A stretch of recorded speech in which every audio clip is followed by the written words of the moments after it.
انشاءاللہ حامیم السجدہ، حامیم السجدہ یہ صورت کا آغاز ہوگا۔ اس میں تقریباً 54 آیات ہیں اور یہ مکی صورتوں میں سے ہے۔ اس کا آغاز کرتے ہیں بسم اللہ الرحمن الرحیم حامیم۔ یہ بتایا تھا کہ حروف مقطعات ہیں، صورتوں کے شروع میں اللہ تبارک و تعالی نے ان کو ذکر فرمایا، جس کی مراد اللہ تعالی اور اس کی عطا سے اس کے رسول بہتر جانتے ہیں صلی اللہ علیہ وسلم۔ تنزیل من الرحمن الرحیم، یہ رحمان رحیم کی طرف سے اتارا ہوا ہے، یعنی قرآن عظیم۔ کتاب، یہ ایک کتاب ہے، فصلت آیاتہ، تفصیل سے بیان کی گئی ہیں اس میں اللہ تبارک و تعالیٰ کی آیات۔ قرآنًا عربیًا، قرآن ہے ایک عربی زبان میں، لقوم یعلمون، ایسی قوم کے لیے جو علم رکھتے ہیں۔ یہاں علم سے مراد جو عقل رکھتے ہیں، شعور رکھتے ہیں، ان کے لیے ایک بہترین یہ کتاب ہے، عربی زبان میں اللہ تعالیٰ نے نازل فرمائی، جس میں اس کی آیات کو تفصیل کے ساتھ ذکر کیا گیا ہے۔ بشیرا و نذیرا، خوشخبری دینے والا اور ڈر سنانے والا، یعنی قرآن پاک ایسے مضامین پر مشتمل ہیں کہ جن کو پڑھا جائے تو کبھی خوشی حاصل ہوتی ہے اور کبھی عذاب کا خوف حاصل ہوتا ہے۔ چنانچہ اخروی انعامات پر مشتمل آیات کو پڑھا جائے تو دل میں ترغیب پیدا ہوتی ہے، نفس میں ایک لالچ پیدا ہوتا ہے اور انسان کو خوشی اور انبساط حاصل ہوتا ہے۔ اور جب اللہ تعالیٰ کی طرف سے عذابات کا تذکرہ کیا جاتا ہے تو خوف پیدا ہوتا ہے، ڈر پیدا ہوتا ہے۔ فَأَعْرَضَ أَكْثَرُهُمْ فَهُمْ لَا يَسْمَعُونَ، تو اعراض کیا ان میں سے اکثر نے، یعنی منہ پھیر لیا ان میں سے اکثر نے، فَهُمْ لَا يَسْمَعُونَ، پس وہ نہیں سنتے ہیں، یعنی ایسا منہ پھیر لیا جیسے ان کو کچھ سنا ہی نہیں، انبیاء علیہ السلام کی باتیں انہوں نے نظر انداز کر دی۔ وقالوا، اور یہاں خاص نبی کریم صلی اللہ علیہ وسلم اور کفار قریش مراد ہیں، آگے بھی انہی کا تذکرہ ہے۔ وقالوا، اور انہوں نے کہا کہ قلوبنا فی اکنۃ، ہمارے دل غلافوں میں ہیں، غلاف میں ہیں، مما تدعونا الیہ، اس چیز سے کہ جس کی طرف تم ہمیں دعوت دیتے ہو، یعنی گویا کہ جس چیز کی طرف تم بلا رہے ہو، توحید کی طرف، اپنی رسالت کی طرف، اس کے معاملے میں ہمارے دلوں پر پردے پڑے ہوئے ہیں۔ وفی آذاننا وقر، اور ہمارے کانوں میں روئی ہے، جیسے روئی ٹھونس دی جائے تو آواز سنائی نہیں دیتی، اس طرح گویا کہ وہ کہہ رہے تھے کہ ہمیں آپ کی کوئی بات سمجھ میں نہیں آتی۔ ومن بیننا وبینک حجاب، اور ہمارے درمیان اور آپ کے درمیان ایک پردہ ہے، اور وہ دینی اصولوں کا پردہ ہے کہ آپ کے الگ دینی اصول ہیں، ہمارے الگ دینی اصول ہیں، آپ کے اپنے رسومات ہیں، ہمارے اپنے رسومات ہیں۔ تو کفار نے منع کیا کہ ہمارے اور آپ کے درمیان ایک پردہ ہے، چنانچہ فَعْمَلْ إِنَّنَا عَامِلُونَ، تو آپ عمل کیجئے، بے شک ہم بھی عمل کرنے والے ہیں، یعنی آپ اپنا کام کریں، ہم اپنا کام کریں گے۔ یا اس کا مطلب یہ ہے کہ آپ تبلیغ کریں، پھر اس کے جواب میں دیکھیں ہم کیا کرتے ہیں، آپ اپنا کام جاری رکھیں تو پھر ہم بھی اپنا کام جاری رکھیں گے۔ قل، اے حبیب کریم صلی اللہ علیہ وسلم آپ فرما دیجئے، انما انا بشر مثلکم، کہ محض میں تمہاری مثل ایک بشر ہوں۔ ان کے اس ہٹ دھرمی کے جواب میں کہنے کی ضرورت کیوں پیش آئی کہ میں تمہاری مثل ایک بشر ہوں؟ کیا اس بات کا بیان مقصود تھا کہ نبی کریم یہ سمجھانا چاہ رہے تھے کہ مجھ میں کوئی وجہ فضیلت نہیں ہے، بلکہ میں تم جیسا ایک عام سا آدمی ہوں؟ تو یہ تو ایک بیکار سی بات ہوگی۔ آپ خود غور کریں کہ کفار کی ہٹ دھرمی اور اس کے جواب میں نبی کریم کا اس طرح اقرار فرمانا، ان میں باہم کوئی ربط نہیں ہے۔ لہذا مفسرین نے بیان فرمایا کہ یہاں نبی کریم صلی اللہ علیہ وسلم کا بیان فرمانا اس لیے تھا تاکہ کفار کو عقلی دلیل کے ساتھ قائل کیا جا سکے کہ اگر اللہ تعالیٰ میری جگہ کسی جن یا فرشتے کو بھیجتا تو مجال انکار ہو سکتا تھا کہ جن کا کلام تم براہ راست سن نہیں سکتے، اسے دیکھ نہیں سکتے ہو، اسی طرح یا فرشتے کا کلام تمہیں سمجھ میں نہ آتا، نہ فرشتہ تمہیں نظر آتا، تو تم یہ کہہ سکتے تھے بھئی تم اپنا کام کرو، ہم اپنا کام کریں گے، نہ تم ہمیں نظر آ رہے ہو، نہ ہم حقیقت حال کو دیکھ رہے ہیں تو ہم ایمان نہیں لاتے، پھر تو عقلی لحاظ سے تمہارا انکار سمجھ میں بھی آتا۔ میں تو تمہاری مثل ایک بشر ہوں، تمہارے سامنے ہوں، تم سے ایک جنس کے لحاظ سے میرا تمہارا تعلق ہے اور میں تمہارے سامنے عمل کر رہا ہوں، لہٰذا اب کس وجہ سے تم انکار کر رہے ہو، یہ کہنا مقصود تھا۔ یوحا الیہ، وحی کی جاتی ہے میری طرف، انما محض الہکم، تمہارا الہ الہ واحد، ایک الہ ہے، فاستقیموا الیہ، تو تم اسی کی بارگاہ میں بالکل سیدھے رہو، واستغفروہ، اور اسی سے معافی طلب کرو، وویل للمشرکین، اور شرک کرنے والوں کے لیے بربادی ہے۔ الذین، وہ جو لا یؤتون الزکاۃ، جو زکوٰۃ نہیں دیتے ہیں، وہم بالآخرۃ ہم کافرون، اور وہ آخرت کا انکار کرتے ہیں۔ یہ کفار و مشرکین کی ایک صفت ذکر کی، ان کا ایک قبیح وصف ذکر کیا گیا کہ نہ یہ زکوٰۃ ادا کرتے ہیں، یعنی اللہ تبارک و تعالیٰ کی بارگاہ میں مال بھی نہیں نکالتے ہیں، اور آخرت کا انکار بھی کرتے ہیں، تو ان کے لیے بربادی ہوگی۔ ان الذین آمنوا، بے شک وہ جو ایمان لائے، وعملوا الصالحات، اور انہوں نے نیک اعمال کیے، لہم اجر غیر ممنون، ان کے لیے ایسا اجر ہے جس کی کوئی حد نہیں ہے، بے انتہا اجر ہے، بدلہ ہے۔ قل، آپ فرما دیجئے، انکم، کیا تم لتکفرون بالذی خلق الارض فی یومین، کیا تم لوگ اس کا انکار کرتے ہو، اس ذات کا انکار کرتے ہو جس نے 2 دن میں زمین بنائی؟ یعنی پوری زمین کو اللہ تعالیٰ نے 2 دن میں بنایا، لیکن اس کا مطلب یہ نہیں ہے کہ وہ اس سے کم وقت میں بنانے پر قدرت نہیں رکھتا تھا، یہ اس کی مرضی ہے، اس نے 2 دن میں ارادہ فرمایا تو 2 دن میں تمام زمین بن گئی۔ وَتَجْعَلُونَ لَهُ أَنْدَادًا، اور اسی کے لیے تم شریک ٹھہراتے ہو، یعنی تم اس کا شریک ٹھہراتے ہو جس نے 2 دن کے اندر زمین کو بنایا۔ اگر ہم 2 دن کا بھی اندازہ کر لیں اور ان دنوں کو اپنا دن شمار کریں بالفرض، تو آپ غور کریں کہ 2 دن کے اندر یہ پوری کائنات کا بنا دیا جانا، یعنی یہ زمین کا پورا بنا دیا جانا کس قدر حیرت انگیز ہے، جس سے معلوم ہوتا ہے کہ اللہ تبارک و تعالیٰ بڑی عظمت و قدرت والا ہے، اور اس کے مقابلے میں جو اس کے شریک ہیں وہ تو اپنے وجود میں، اپنے مارز وجود میں آنے میں اپنی پوجا کرنے والوں کے محتاج ہیں۔ تو پھر اس تقسیم پر غور و تفکر کیا جائے کہ جو ذات اتنی قدرت کی حامل ہے اسے چھوڑ کر پھر ان کی عبادت کرنا جو خود مجبور محض ہیں، کیا یہ درست ہو سکتا ہے؟ یہ ہمیں ایک غور و تفکر کی دعوت دی جا رہی ہے۔ ذالک رب العالمین، یہ ہے عالمین کا پالنے والا، یعنی اللہ تعالیٰ عالمین کا پالنے والا ہے۔ وجعل فیہا رواسی من فوقہا، اور اللہ تبارک و تعالیٰ نے اس زمین میں اس کے اوپر سے لنگر ڈال دیے۔ لنگر اینکر کو کہتے ہیں، لنگر کا مطلب یہ ہے، سمجھ لیجیے جیسے پانی کے جہاز ہوتے ہیں تو ان جہازوں کو بعض اوقات سمندر میں ٹھہرانا مقصود ہوتا ہے، تو ایک لوہے کا بڑا سا ٹکڑا ہوتا ہے جس میں اس طرح نیچے یوں اس طرح تیر سا بنا ہوتا ہے، تو وہ رسے کے ساتھ اس کو چھوڑ دیتے ہیں تو زمین میں جا کر دھنس جاتا ہے، تو اس سے زمان پہ جہاز رکا رہتا ہے۔ اسی طریقے سے اللہ تعالیٰ نے ارشاد فرمایا کہ زمین کو پیدا کیا، پھر اوپر سے لنگر ڈالے، یعنی پہاڑوں کو پیدا فرمایا جس سے زمین لرزنے سے رک گئی اور اس کو استقامت حاصل ہوئی۔ وَبَارَكَ فِيهَا، اور اللہ تبارک و تعالیٰ نے اس میں برکت رکھی زمین میں، جیسے کہ درخت ہیں، پھل وغیرہ، پھر سمندر میں مچھلیاں وغیرہ، اور دیگر جو زمین سے ہم نباتات، سبزیاں وغیرہ، پھل، گوشت کسی بھی ذریعے سے حاصل کر رہے ہیں، تمام اس کی برکات ہیں۔ وَقَدَّرَ فِيهَا أَقْوَاتَهَا فِي 4 أَيَّامٍ، اور اس میں اس کے رہنے والوں کی روزیاں مقرر فرمائیں، فی 4 ایام، 4 دن میں، یعنی سارا معاملہ 4 دن میں ہوا۔ 2 دن میں زمین پیدا ہوئی اور 2 دن میں اللہ تبارک و تعالیٰ نے اس زمین میں رہنے والوں کی روزیاں مقرر فرمائیں۔ زمین میں رہنے والے انسان بھی ہیں، جنات ہیں، چرندے، پرندے، درندے، جراثیم، مچھر مکھی، حشرات الارض، اور ہزارہا اقسام کے، ان سب کی غذائیں مقرر کرنا یہ بہت ہی حیرت انگیز چیز ہے۔ آپ ایک قلم اور کاغذ لے کر بیٹھ جائیں، جتنے جانوروں کے نام آپ کو معلوم ہیں ان جانوروں کی ایک لسٹ بنا لیں اور ان کے بارے میں آپ غذا لکھنا شروع کریں کہ پہلے دن اس کو کتنی ملے گی، اس کو کتنی ملے گی، اس کو کتنی ملے گی اور کیا کیا ملے گی، تو آپ عاجز آ جائیں گے، گھنٹوں کے گھنٹوں گزر جائیں گے اور آپ 2-3 صفحے حل نہیں کر پائیں گے۔ لیکن اس رب کریم نے صرف 2 دن کی مختصر ترین مدت میں جتنے اس زمین میں قیامت تک پیدا ہونے والے تھے،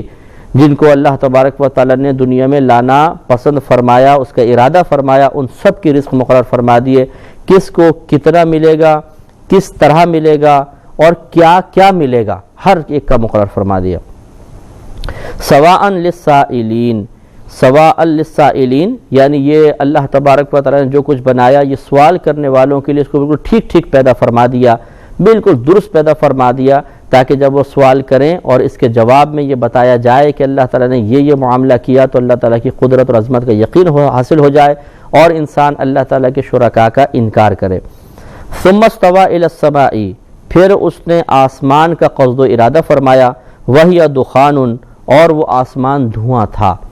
یعنی آسمان جو ہے آپ دیکھیں ٹھوس آپ کو چیز نظر نہیں آئے گی. یہی وجہ ہے کہ جب آپ خلا میں جاتے ہیں تو اسی آسمان میں پہنچ جاتے ہیں، کسی چیز کو آپ پھاڑ کر اندر نہیں پہنچتے ہیں. نہ آسمان کوئی ایسی چیز ہے کہ جس کو آپ ہاتھ سے محسوس کر سکیں. تو یہ اللہ تعالیٰ نے اس کو دھوئیں سے تعبیر فرمایا کہ وہ آسمان دھواں تھا. فَقَالَ لَهَا وَلِلْأَرْضِ، بس اللہ تعالیٰ نے اس آسمان سے اور زمین سے فرمایا ائتیا، تم دونوں آؤ، طوعاً او کرہن، چاہے خوشی خوشی آؤ چاہے ناپسندیدہ طور پہ آؤ، یعنی تمہیں اچھا لگے یا نہ لگے تم میری اطاعت کی طرف مائل ہو جاؤ. قالتا، ان دونوں نے کہا اتینا طائعین، اے رب کریم اتینا، ہم آتے ہیں، طائعین، خوشی خوشی، ہم رغبت کے ساتھ تیری بارگاہ میں حاضر ہوتے ہیں. یعنی یہ کیسے ہو سکتا ہے کہ تیرا حکم ہو اور ہم ناپسندیدگی محسوس کرتے ہوئے تیرے پاس آئیں. اس سے معلوم ہوا کہ اللہ تعالیٰ نے آسمان و زمین سے، اس کے ظاہر کو اگر دیکھا جائے تو آسمان و زمین سے باقاعدہ خطاب فرمایا اور آسمان و زمین کو شعور عطا فرمایا کہ وہ ایک چیز کی پسند اور ناپسند کو محسوس کر سکے، اور انہوں نے باقاعدہ اللہ تبارک و تعالیٰ کی بارگاہ میں رغبت کے ساتھ اطاعت کا فیصلہ کیا. فَقَضَاهُنَّ سَبْعَ سَمَاوَاتٍ فِي يَوْمَيْنِ، تو اللہ تبارک و تعالیٰ نے ان آسمانوں کو 7 آسمان بنایا 2 دنوں میں. بالکل 6 دن ہو گئے. 2 دن میں زمین بنائی، پھر 2 دن میں زمین میں رہنے والوں کی غذائیں مقرر فرمائی، پھر 2 دن میں آسمانوں کو پیدا فرما دیا اور 7 آسمان بنائے. 6 دن میں سارا معاملہ ہوا. وَأَوْحَى فِي كُلِّ سَمَاءٍ أَمْرَهَا، اور وحی فرما دی اللہ تبارک و تعالیٰ نے، حکم فرما دیا ہر آسمان میں اس کے احکام کا کہ اس آسمان پہ یہ کام ہوگا، اس پر یہ ہوگا، اس پر یہ ہوگا، اس پر یہ ہوگا. ان تماموں کے بارے میں امر بھی فرما دیا. وَزَيَّنَّا السَّمَاءَ الدُّنْيَا بِمَصَابِيحَ، اور ہم نے دنیاوی آسمان کو چراغوں سے آراستہ کر دیا، یعنی اس میں ستارے پیدا فرما دیے. 7واں آسمان سب سے نیچے، یعنی جو ہے دنیاوی جس کو آسمان کہتے ہیں، باقی اس کے اوپر 7 طبقات اور ہیں. تو اللہ تعالیٰ نے اس میں فرماتا ہے کہ ہم نے اس کو چراغوں سے آراستہ فرمایا، یعنی ان میں ستارے پیدا فرما دیے. وَحِفْظًا، اور نگہبانی کے لیے، یعنی ایک تو یہ حسن و جمال قائم رکھنے کے لیے ستارے پیدا کیے گئے تھے، اور دوسرا حفاظت کے لیے، کیونکہ پہلے ایسا ہوتا تھا کہ جب تک نبی کریم صلی اللہ علیہ وسلم کی بعثت نہیں ہوئی تھی، جو کاہن نجومی ہوتے تھے یہ جنات کو، اپنے تابع جو جنات تھے ان کو آسمان پہ بھیجا کرتے تھے، اور یہ آسمان دنیا کے پاس جاتے تھے، اور وہاں جب فرشتے اگر محو گفتگو ہوتے، جیسے آرڈر اللہ کا جاری ہوتا فلاں علاقے میں بارش برساؤ، تو فرشتے آپس میں بات کر رہے ہوتے تو یہ سن لیتے تھے اور آ کے کاہنوں کو بتا دیا کرتے تھے کہ ہم نے سنا ہے کہ فرشتے بتا رہے تھے کہ 7 دن بعد فلاں علاقے میں بارش ہوگی. تو وہ کاہن اسی طرح مشہور کر دیا کرتے تھے، اور اللہ کا چونکہ حکم تھا 7ویں دن ہی بارش ہوتی، تو لوگ کاہنوں کی غیب کے علم غیب کے معتقد ہو گئے تھے کہ ان کے پاس علم غیب ہوتا ہے، یہ پوشیدہ امور کا علم رکھتے ہیں. معاذ اللہ ثم معاذ اللہ. تو اللہ تعالیٰ نے پھر جب نبی کریم پیدا ہوئے اور جنات اوپر گئے تو یہی ستارے جو تھے ان کو آ کے زور سے لگتے تھے اور یہ پریشان ہوتے تھے. تو جنات نے آگے کاہنوں کو بتایا کہ بھئی اب تو ہم آسمان پہ جاتے ہیں تو مار پڑتی ہے، ضرور کوئی بڑا واقعہ ہوا ہے. اب جب تحقیق کی گئی تو معلوم ہوا کہ نبی کریم صلی اللہ علیہ وسلم کو مبعوث فرمایا گیا ہے. ذالک تقدیر العزیز العلیم، یہ غالب علم والے کا ٹھہرایا ہوا ہے، اندازہ کیا ہوا ہے، مقرر شدہ معاملہ ہے کہ جو کچھ ہوگا اللہ تعالیٰ نے جو آسمان پیدا فرمایا، زمین پیدا فرمائی اور اس کے اندر جو نظام پیدا فرمایا، سب کا سب غالب علم والے رب کا ہے. فَإِنْ أَعْرَضُوا، پھر اگر وہ اعراض کریں، منہ پھیریں، یعنی تمام چیزوں کو دیکھنے کے باوجود اگر کفار ایمان لانے کی سعادت حاصل نہ کریں اور اپنا چہرہ پھیر لیں، فَقُلْ، تو آپ فرما دیجئے، أَنذَرْتُكُمْ، میں تمہیں ڈراتا ہوں، صَاعِقَةً مِثْلَ صَاعِقَةِ عَادٍ وَثَمُودَ، ایک ایسی کڑک سے جو اس کڑک کی مثل ہے جو عاد اور سمود کی کڑک تھی. قوم عاد اور قوم سمود کو اللہ تعالیٰ نے ایک زوردار آواز کے ذریعے ہلاک فرما دیا تھا. تو اللہ تعالیٰ نے فرمایا کہ حبیب اگر یہ تمام نشانیاں دیکھنے کے باوجود اللہ تعالیٰ کی توحید کا اقرار نہیں کرتے ہیں تو آپ انہیں کہہ دیجئے کہ پھر تمہیں بھی ایک ایسی آواز، ایک کڑک پکڑ لے گی جیسے قوم سمود اور قوم عاد کو اس کڑک نے پکڑا تھا. اذ جاءتهم الرسل من بین ایدیہم ومن خلفہم، جب رسول ان کے پاس آئے، ان کے آگے سے، ان کے پیچھے سے، یعنی ان کے درمیان موجود بھی تھے پھر بعد میں بھی آئے. اللہ تعبدوا الا اللہ، کہ تم نہ عبادت کرو مگر اللہ تعالیٰ کی. یعنی انبیاء علیہ السلام آئے اس پیغام کے ساتھ کہ تم صرف اللہ تعالیٰ کی عبادت کرو. قالوا تو انہوں نے کہا لو شاء ربنا اگر ہمارا رب چاہتا لانزل ملائکۃ تو ضرور کسی فرشتوں کو نازل فرما دیتا. فإنا بما ارسلتم به کافرون تو بے شک ہم اس کا کہ جس کے ساتھ تم بھیجے گئے ہو انکار کرتے ہیں. یعنی کفار کا تھا کہ انہوں نے کہا کہ کوئی فرشتہ آتا تو ہم اطاعت کر لیتے، تو اے نبیو جو اللہ تعالیٰ نے جس کے ساتھ تمہیں بھیجا ہے ہم اس کا انکار کرتے ہیں. تو گویا کہ رسالت کا انکار یہ اللہ تعالیٰ کا ہی انکار ہے، وہ اللہ کے تو منکر نہیں تھے. انہوں نے تو کہا کہ لو شاء ربنا اگر ہمارا رب چاہتا انزل الملائکہ تو اللہ تعالیٰ لانزل ملائکۃ تو ضرور فرشتوں کو نازل فرما دیتا. تو وہ اللہ کے وجود کے منکر نہیں تھے، لیکن وہ اس چیز کے منکر تھے جو رسول پیغام لے کر آیا، اور وہ پیغام یہ تھا کہ ایک اللہ کی عبادت کرو، کسی اور کی عبادت نہ کرو. تو وہ انبیاء علیہ السلام کے پیغام توحید کا انکار کر رہے تھے، تو یہ اصل میں اللہ کا ہی انکار ہے، اس لیے وہ قابل گرفت ہوئے. فَأَمَّا عَادٌ تو پس بہرحال عاد فَاسْتَكْبَرُوا فِي الْأَرْضِ بِغَيْرِ الْحَقِّ تو انہوں نے زمین میں ناحق تکبر کیا. وَقَالُوا اور انہوں نے کہا من اشد منا قوتاً کون ہے جو قوت کے اعتبار سے ہم سے زیادہ شدید ہو.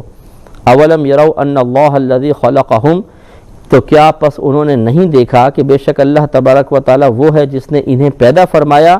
ہوا اشد منہم قوتاً وہ ان سے قوت کے اعتبار سے زیادہ شدید ہے، وہ زیادہ ان سے قوی ہے، انہوں نے کیوں نہیں دیکھا. تو واقعی یہ عقل والے کو سمجھ میں آتی ہے. جب انسان پر بدبختی غالب ہو تو اس کے فہم کی قوت کم ہو جاتی ہے کہ ان کا اللہ تعالیٰ کے مقابلے میں اپنی طاقت کو دیکھ کر تکبر کرنا ایک بے وقوفی تھی. انہوں نے کیوں نہیں غور کیا کہ جن اسباب کے پیش نظر وہ تکبر کر رہے ہیں اور اپنے آپ کو قوی سمجھ رہے ہیں، یہ اسی رب کا عطا کردہ ہے جو توحید کی دعوت دے رہا ہے. پہاڑوں کو دیکھیں، جانوروں کو دیکھیں، جو مثلا ہاتھی کو آپ دیکھ لیجئے اتنا بڑا جانور ہے، تو اللہ تبارک و تعالیٰ نے انسان کو پیدا فرمایا تو یقیناً پہاڑوں کے مقابلے میں، سمندر کے مقابلے میں، درختوں کے مقابلے میں، جانوروں کے مقابلے میں کمزور پیدا فرمایا. تو پھر اکڑنا اور تکبر کرنا کتنا عجیب و غریب ہوگا کہ جب ان مخلوقات کے مقابلے میں انسان حقیر ہے تو خالق کے مقابلے میں کتنا حقیر ہوگا، کتنا کمزور ہوگا. اور اس کے باوجود نافرمانی الہی کر کے اس کو چیلنج کرنا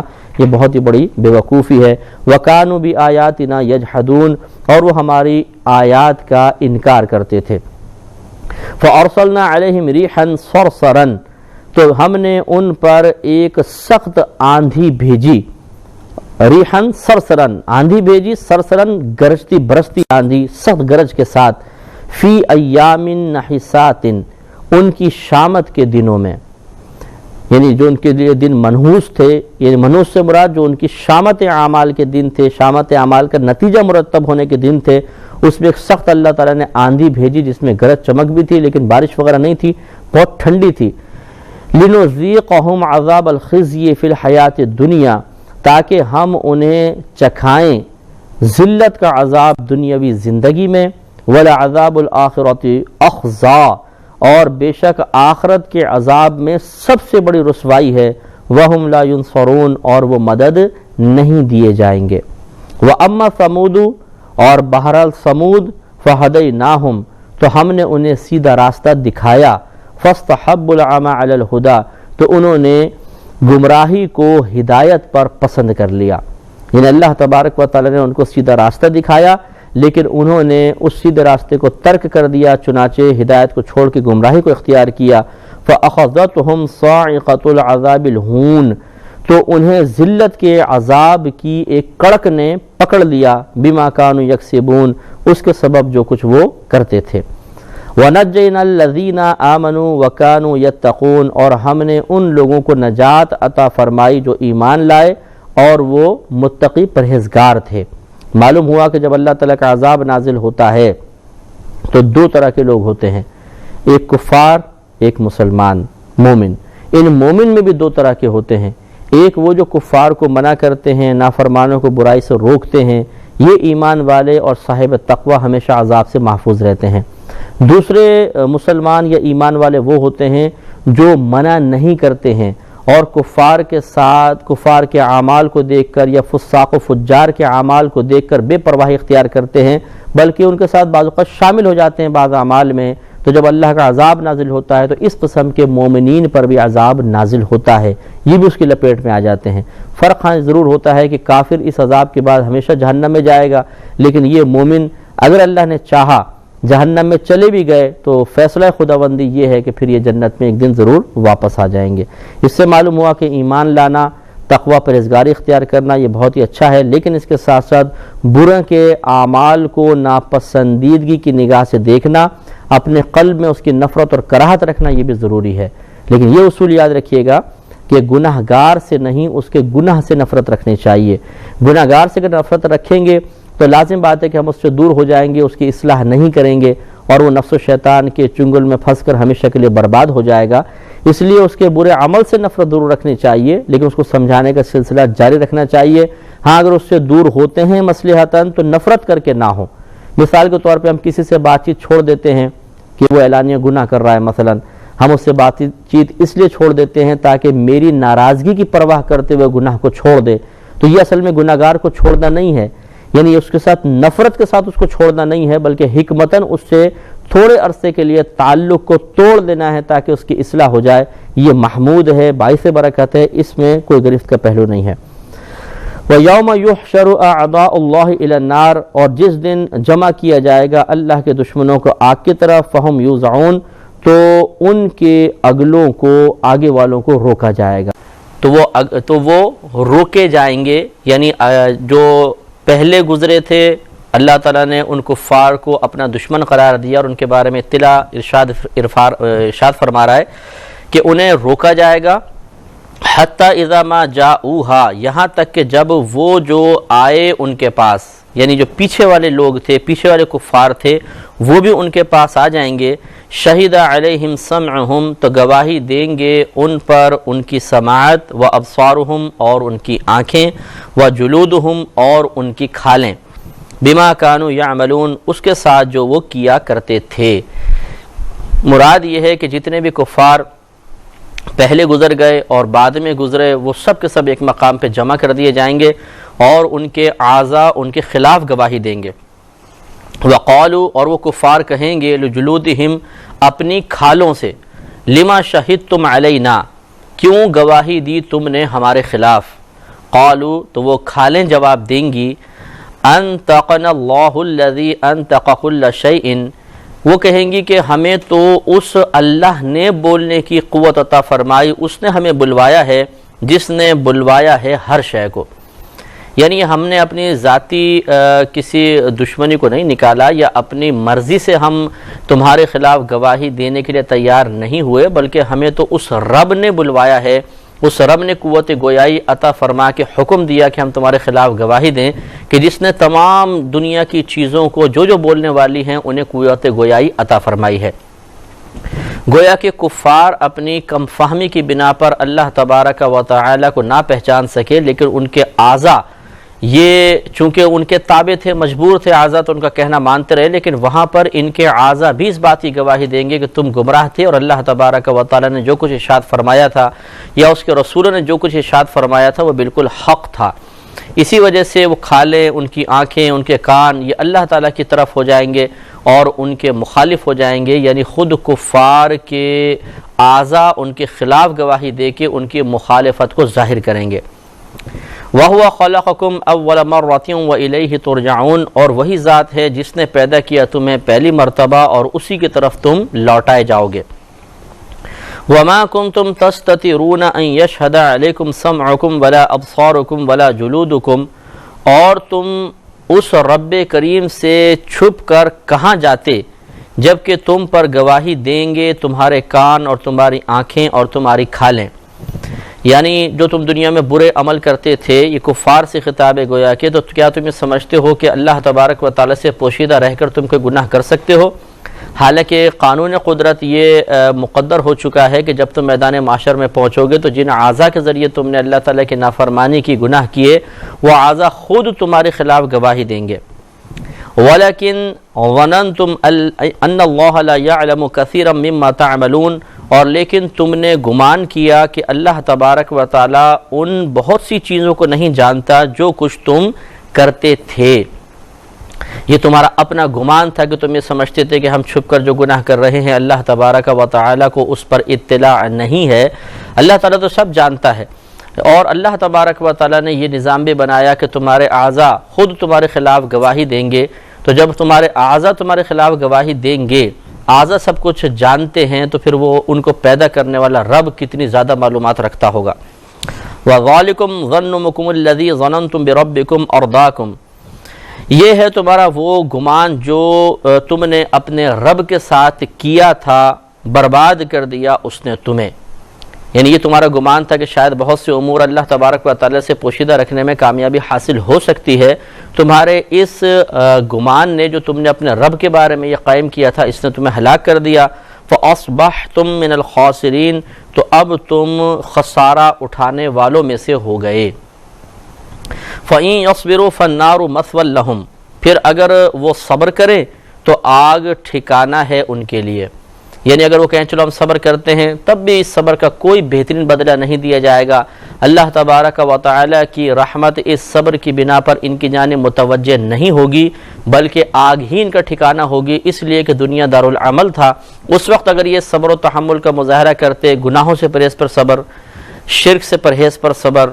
نبیوں کی مخالفت سے پرہیز پر صبر،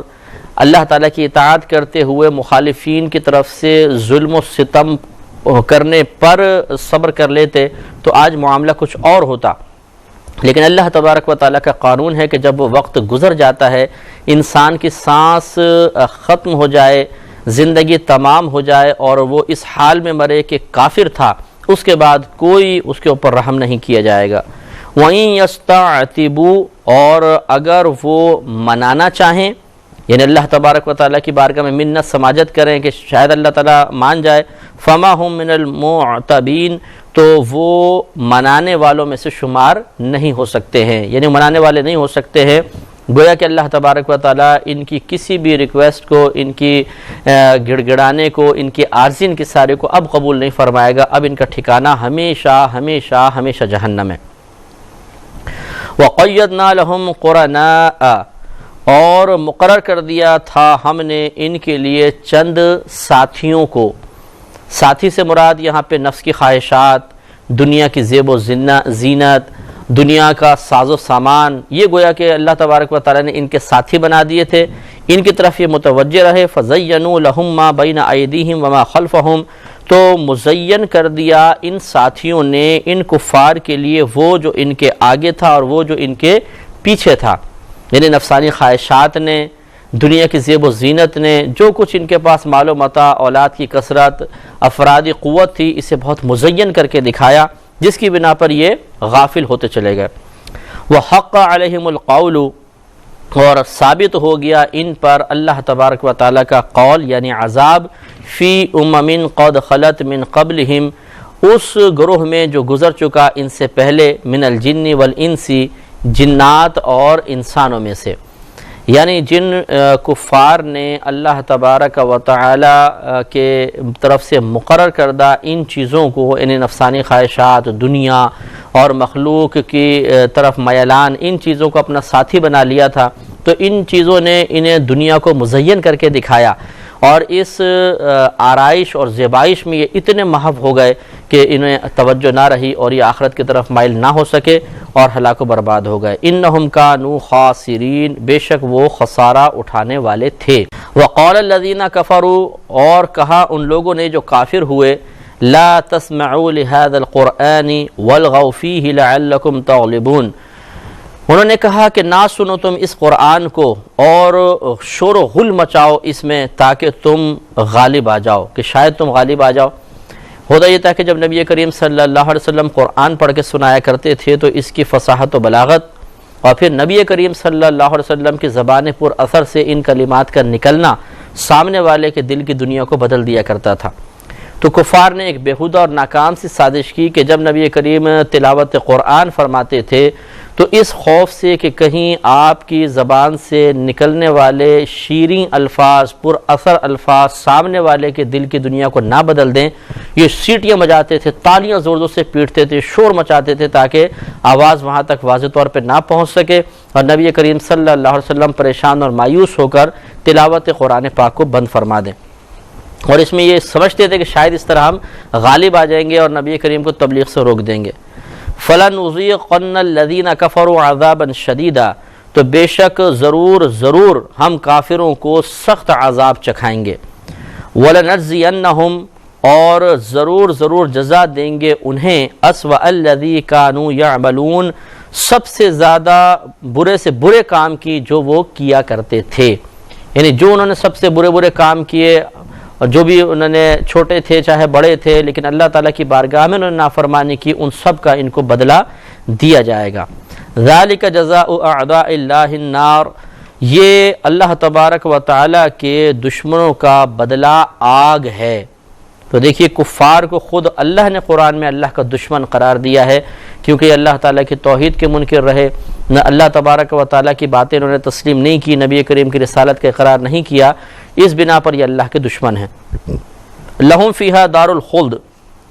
ان کے لیے اس میں یعنی آگ میں ہمیشہ رہنا ہے۔ جزاء بما کانوا بآیاتنا یجحدون، یہ بدلہ ہے اس کا جو وہ ہماری آیات کا انکار کیا کرتے تھے۔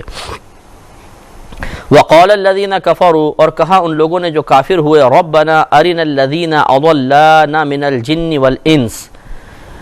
یہ جو کفار ہوں گے جب جہنم میں ڈالے جائیں گے تب یہ مقولہ کہیں گے۔ وقال الذین کفروا، اور کہیں گے وہ جو کافر ہوئے، ربنا، اے ہمارے رب، ارنا، دکھا دے تو ہمیں، الذین، وہ لوگ جنہوں نے اضلانا،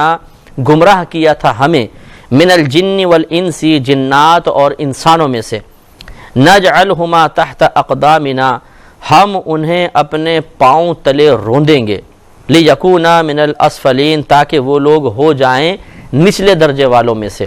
یعنی بالکل پسپا ہو جائیں اور حقیر ہو جائیں، ذلیل ہو جائیں۔ اے اللہ ان کو بھیج تاکہ ہم اپنے قدموں تلے ان کو رون دیں۔ تو دنیا کے اندر گمراہی اختیار کرنا بہت آسان ہے، گمراہوں کے پیچھے چلتے ہوئے کچھ ذاتی مفادات حاصل کر لینا بہت آسان ہے، لیکن جب اللہ تعالیٰ ناراض ہوا اور ایسا شخص جہنم میں گیا، خصوصاً کفر اختیار کرنے والا، تو پھر یہ وہاں سخت بیزار ہوگا ان لوگوں سے جنہوں نے دنیا میں اس کو گمراہ کیا تھا، اور تمنا کرے گا، جیسے کہ آیات اس پر دال ہیں کہ اللہ تعالیٰ تو ان کو بھیج دے، دنیا میں تو بڑی عزت کی تھی لیکن اب ہم چاہتے ہیں کہ وہ ہمارے قدموں تلے آ جائیں، ہم ان کو پیس دیں، رون دیں، تاکہ وہ ذلیل اور حقیر ہو جائیں۔ ان الذین قالوا، بے شک وہ جنہوں نے کہا، ربنا، اے ہمارا رب، اللہ ہے، ثم استقاموا، پھر وہ اس پہ استقامت پذیر رہے۔ استقامت پذیر رہنے کا مطلب اقرار توحید کے بعد، اللہ تعالیٰ کی معبودیت کا اقرار کر لینے کے بعد جو دین پر ثابت قدم رہے، فرائض کو استقامت سے ادا کرتے رہے، گناہوں سے پرہیز پر، صبر پر استقامت حاصل کی، جو اللہ تبارک و تعالیٰ نے عبادات ان پہ فرض اور واجب قرار دی تھی ان کی ادائیگی میں استقامت حاصل کی۔ یہ سارے اقوال ہیں جو صحابہ کرام سے منقول ہیں، ان کا اب اللہ تعالیٰ انعام ارشاد فرما رہا ہے۔ چنانچہ ارشاد فرمایا کہ ان الذین قالوا، بے شک وہ جنہوں نے کہا، ربنا، ہمارا رب، اللہ ہے، ثم استقاموا، پھر وہ اس پہ استقامت پذیر رہے،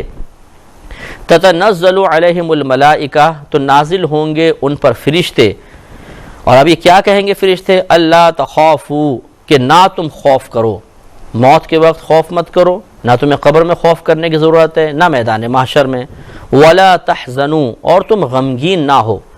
غمگین کس بات پہ نہ ہو؟ کہ تم دنیا کو چھوڑ رہے ہو، تمہاری اولاد چھوٹ رہی ہے، بیوی بچے چھوٹ رہے ہیں، تمہارا مال و متاع یہیں پر رہ گیا، اس پر کوئی غم منانے کی ضرورت نہیں، کیونکہ اللہ تبارک و تعالیٰ نے دنیا کی نعمتوں سے زیادہ بہتر نعمتیں تمہارے لیے تیار کر رکھی ہیں، اور تمہارے وہ عزیز اور محبوب جو وقتی طور پہ تم سے جدا ہو رہے ہیں، یہ عنقریب تمہارے ساتھ آ کر مل جائیں گے۔ وَأَبْشِرُوا بِالْجَنَّةِ، اور خوش ہو جاؤ اس جنت کے ساتھ یا اس جنت پر، التی کنتم توعدون، وہ جنت کہ جس کا تم سے وعدہ کیا گیا تھا۔ نحن اولیاؤکم فی الحیات الدنیا وفی الآخرہ، ہم تمہارے دوست ہیں دنیاوی زندگی میں اور آخرت میں، یعنی یہ فرشتے انہیں موت کی وقت بشارت دے رہے ہیں کہ ہم تمہارے دوست ہیں دنیا میں بھی اور آخرت میں بھی۔ اس سے معلوم ہوا کہ جو نیک اعمال کرے، اللہ تبارک و تعالیٰ کی توحید کا اقرار کر کے اس کے تقاضوں کے مطابق عمل کرتے ہوئے ثابت قدم رہے گا، تو فرشتے اسے اپنا دوست بناتے ہیں، یا اللہ کے حکم سے فرشتے ان کے دوست ہوتے ہیں دنیا میں بھی اور آخرت میں بھی۔ وَلَكُمْ فِيهَا مَا تَشْتَهِي أَنفُسُكُمْ وَلَكُمْ فِيهَا مَا تَدَّعُونَ، اور تمہارے لیے اس جنت میں وہ ہے کہ جس کی تمہارے نفوس خواہش کریں اور تمہارے لیے اس میں وہ ہے جو تم طلب کرو. یعنی ایک تو ہے کہ تم زبان سے طلب کرو، وہ بھی عطا کیا جائے گا، اور ایک ہے کہ تمہارے دل میں فقط خواہش پیدا ہوگی. ابھی تمہارا مدعا زبان پر نہیں آنا پائے گا کہ اللہ تبارک و تعالیٰ تمہاری قلبی خواہش کو فوراً پورا فرما دے گا. جیسے کہ نبی کریم صلی اللہ علیہ وسلم کا فرمان عالی شان ہے کہ ایک جنتی تخت پر لیٹا ہوگا اور اس سے اوپر پرندے اڑتے ہوئے محسوس ہوں گے، تو اس کے دل میں یہ خیال آئے گا کہ کاش اگر یہ پرندہ بھنا ہوا میرے سامنے آ جائے تو کتنا اچھا ہے. تو لمحے بھر میں وہ پرندہ بھن کر ایک دم اس کے سامنے آ گرے گا. یہ جتنا اس کا خواہش ہوگی کھائے گا، اس کے بعد وہ پرندہ دوبارہ زندہ ہوگا، پھر آسمان پہ اڑنے لگے گا. اسی طرح ایک شخص خواہش کرے گا کہ کاش میرے پاس زمین ہو، اس میں بیج لگے، میں لگاؤں، پھر اس میں کھیتی باڑی اگ جائے. تو جیسی دل میں خواہش کرے گا ایک دم زمین پہ گویا کہ ہل لگ جائے گا، خود بخود بیج لگیں گے، فوراً فصل کھڑی ہوگی، کٹ کے انبار ڈھیر لگ جائیں گے. یعنی جیسے ہی دل میں خواہش کریں گے ویسے ہی تمام خواہشات پوری ہو جائیں گی. نزلا من غفور الرحیم، یہ مہمانی ہے، مہمان نوازی ہے غفور رحیم کی طرف سے، بہت بخشنے والے مہربان رب کی طرف سے. ومن احسن قولا ممن دعا الى اللہ وعمل صالحا وقال اننی من المسلمین، اور اس سے زیادہ کس کی بات اچھی ہوگی جو اللہ تبارک و تعالیٰ کی طرف بلائے، اللہ کی طرف دعوت دے، وعمل صالحا اور نیک عمل کرے، وقال اور کہے اننی من المسلمین کہ بے شک میں مسلمانوں میں سے ہوں. تو گویا کہ مسلمان شخص جب خود نیک عمل کرنے کے ساتھ ساتھ اللہ تبارک و تعالیٰ کی طرف مخلوق خدا کو بلا رہا ہو، ان کو نیکی کی دعوت دے رہا ہو، انہیں نیکیوں پہ استقامت پذیر کروانے کی کوشش کر رہا ہو، تو وہ اللہ تعالیٰ کی بارگاہ میں قابل مدح ہو جاتا ہے. اللہ تعالیٰ نے قرآن عظیم میں اس کی تعریف فرمائی ہے. اس سے معلوم ہوا کہ مسلمان ہونے کے بعد نیک عمل کرنے کے ساتھ ساتھ تبلیغ دین یہ کوئی معمولی چیز نہیں ہے، یہ بہت بڑی چیز ہے، بہت بڑا کام ہے. اگر آپ کے سننے والوں بہن بھائیوں سے میری گزارش ہے کہ آپ کی اولاد تبلیغ دین کا فریضہ سر انجام دے رہی ہے، تو آپ فخریہ طور پر لیکن بلا تکبر کے یہ کہہ سکتے ہیں کہ ہمارے بچوں کا تذکرہ قرآن عظیم میں کیا گیا ہے. اگر آپ خود تبلیغ دین کرتے ہیں تو آپ کو خوش ہونا چاہیے کہ آپ کا ذکر خود اللہ تعالیٰ نے قرآن عظیم میں فرمایا. اور یہ بہت بڑی بات ہے کہ انسان ایسا کوئی کام کرے کہ اللہ تبارک و تعالیٰ اس کا ذکر قرآن میں فرما دے، یا ایسا کوئی کام کرے کہ جب اس کام کی روشنی میں قرآن پاک کا مطالعہ کرے تو وہ اپنے ذکر کو اپنے وجود سے پہلے قرآن میں پائے کہ ہم تو پیدا نہیں ہوئے تھے، اس کے باوجود اللہ تبارک و تعالیٰ نے ہمارے پیدا ہونے سے پہلے ہی گویا کہ ہمارے تذکرے قرآن پاک میں بیان فرما دیے. یہ اللہ کی کرم نوازی ہے. لہٰذا تبلیغ دین کا فریضہ سر انجام دینے میں ہرگز کوتاہی نہیں کرنی چاہیے. وَلَا تَسْتَوِي الْحَسَنَةُ وَلَا السَّيِّئَةُ، نیک عمل اور برے عمل برابر نہیں ہو سکتے. ایسا نہیں ہو سکتا کہ نیک عمل اور برا عمل برابر ہو. چنانچہ یہ سمجھایا جا رہا ہے کہ اگر کوئی نیک عمل کرتا ہے تو اسے معمولی طور پر سمجھ کر نظر انداز نہیں کرنا چاہیے، اس کا مذاق نہیں اڑانا چاہیے، اس کے مقابلے میں کسی برے عمل کو اس کی لذت کی وجہ سے فوقیت نہیں دینی چاہیے، کیونکہ دونوں کبھی برابر نہیں ہو سکتے. نیک عمل چاہے نفس کی پسند یا ناپسند کے اعتبار سے کتنا ہی بے لذت کیوں نہ ہو، وہ برے لذت والے عمل سے ہمیشہ اچھا ہوگا. یہ بعض اوقات ہوتا ہے کہ نفس کو ایک نیک کام میں بالکل لذت حاصل نہیں ہو رہی ہوتی، جبکہ اس کے مقابلے میں برے کام میں وہ بہت ہی مزہ، لذت اور کیفیت محسوس کر رہا ہوتا ہے. لیکن اللہ تعالیٰ کی بارگاہ میں اعمال کے اچھے یا برے ہونے کا دار و مدار نفس کی پسندیدگی پر نہیں ہے، بلکہ اللہ تعالیٰ نے اپنی پسند کے مطابق اعمال کی درجہ بندی کی ہے. جو عمل اللہ کو پسند ہے، اچھا عمل ہے، وہ اچھا ہوگا، جو برا ہے وہ برا ہوگا، چاہے ہمارا نفس اس اچھے عمل کو پسند نہ کر رہا ہو اور برے عمل کو کتنا ہی پسند کر رہا ہو. مرضی اللہ تعالیٰ کی ہے. ادفع باللتی ہی احسن، تو ادفع باللتی ہی احسن، تم دور کرو اس کے ساتھ جو اس سے بہتر ہے. یعنی اگر کوئی تمہارے ساتھ برائی کرے تو تم اس کا جواب ایسی چیز کے ساتھ دو جو پہلے والی سے بہتر ہو. اس میں ترغیب دی جا رہی ہے کہ ہمیشہ برائی کا بدلہ بھلائی سے دینا چاہیے. ایسا نہیں جیسے کہ ہمارے ہاں کہا جاتا ہے کہ جی ہم تو کسی کا رکھتے ہی نہیں ہیں، کوئی ایک مارتا ہے ہم 7 مارتے ہیں، کوئی ایک بات بولتا ہے ہم 50 سنا دیتے ہیں، کوئی ہمیں برا بھلا کہتا ہے ہم پورے اس کے خاندان کی عزت اتار کے رکھ دیتے ہیں. یہ طریقے مناسب نہیں ہیں. اللہ تبارک و تعالی نے برائی کے بدلہ بھلائی سے دینے کی ترغیب عنایت فرمائی، اس کی مدح فرمائی ہے، اس کی حوصلہ افزائی فرمائی ہے. لہٰذا ہمیں بھی اسی طریقے کو اختیار کرنا چاہیے. اور یہ آیت اصل میں ابو سفیان کے حق میں نازل ہوئی کہ انہوں نے پہلے نبی کریم صلی اللہ علیہ وسلم سے بہت دشمنی کی، اور وہ پہلے مسلمان نہیں تھے، اسلام کے خلاف بہت کام کیا. لیکن جب نبی کریم صلی اللہ علیہ وسلم غالب آئے تو آپ نے نہ صرف ان کو معاف کیا بلکہ ان کی صاحبزادی کو شرف زوجیت بھی بخشا، جس کی بنا پر ابو سفیان بہت زیادہ آپ کے گرویدہ ہوئے، اور اس کے بعد جان نثاران مصطفیٰ صلی اللہ علیہ وسلم میں تا حیات شامل رہے.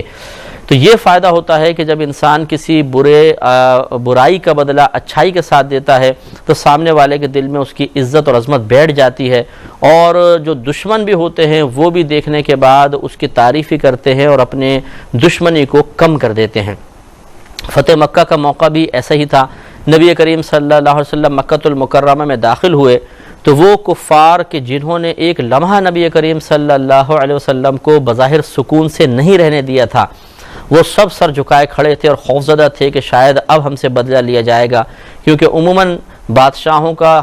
حاکموں کا دستور یہی تھا کہ جب وہ غالب آتے تھے تو جنہوں نے ان کے ساتھ زیادتی کی ہوتی تھی ان کو سخت سزائیں دی جاتی تھیں. لیکن نبی کریم صلی اللہ علیہ وسلم نے جب ان کفار کی حالت ملاحظہ فرمائی تو آپ نے ان سے ارشاد فرمایا کہ آج تم مجھ سے کس رویے کی، کس بدلے کی توقع رکھتے ہو؟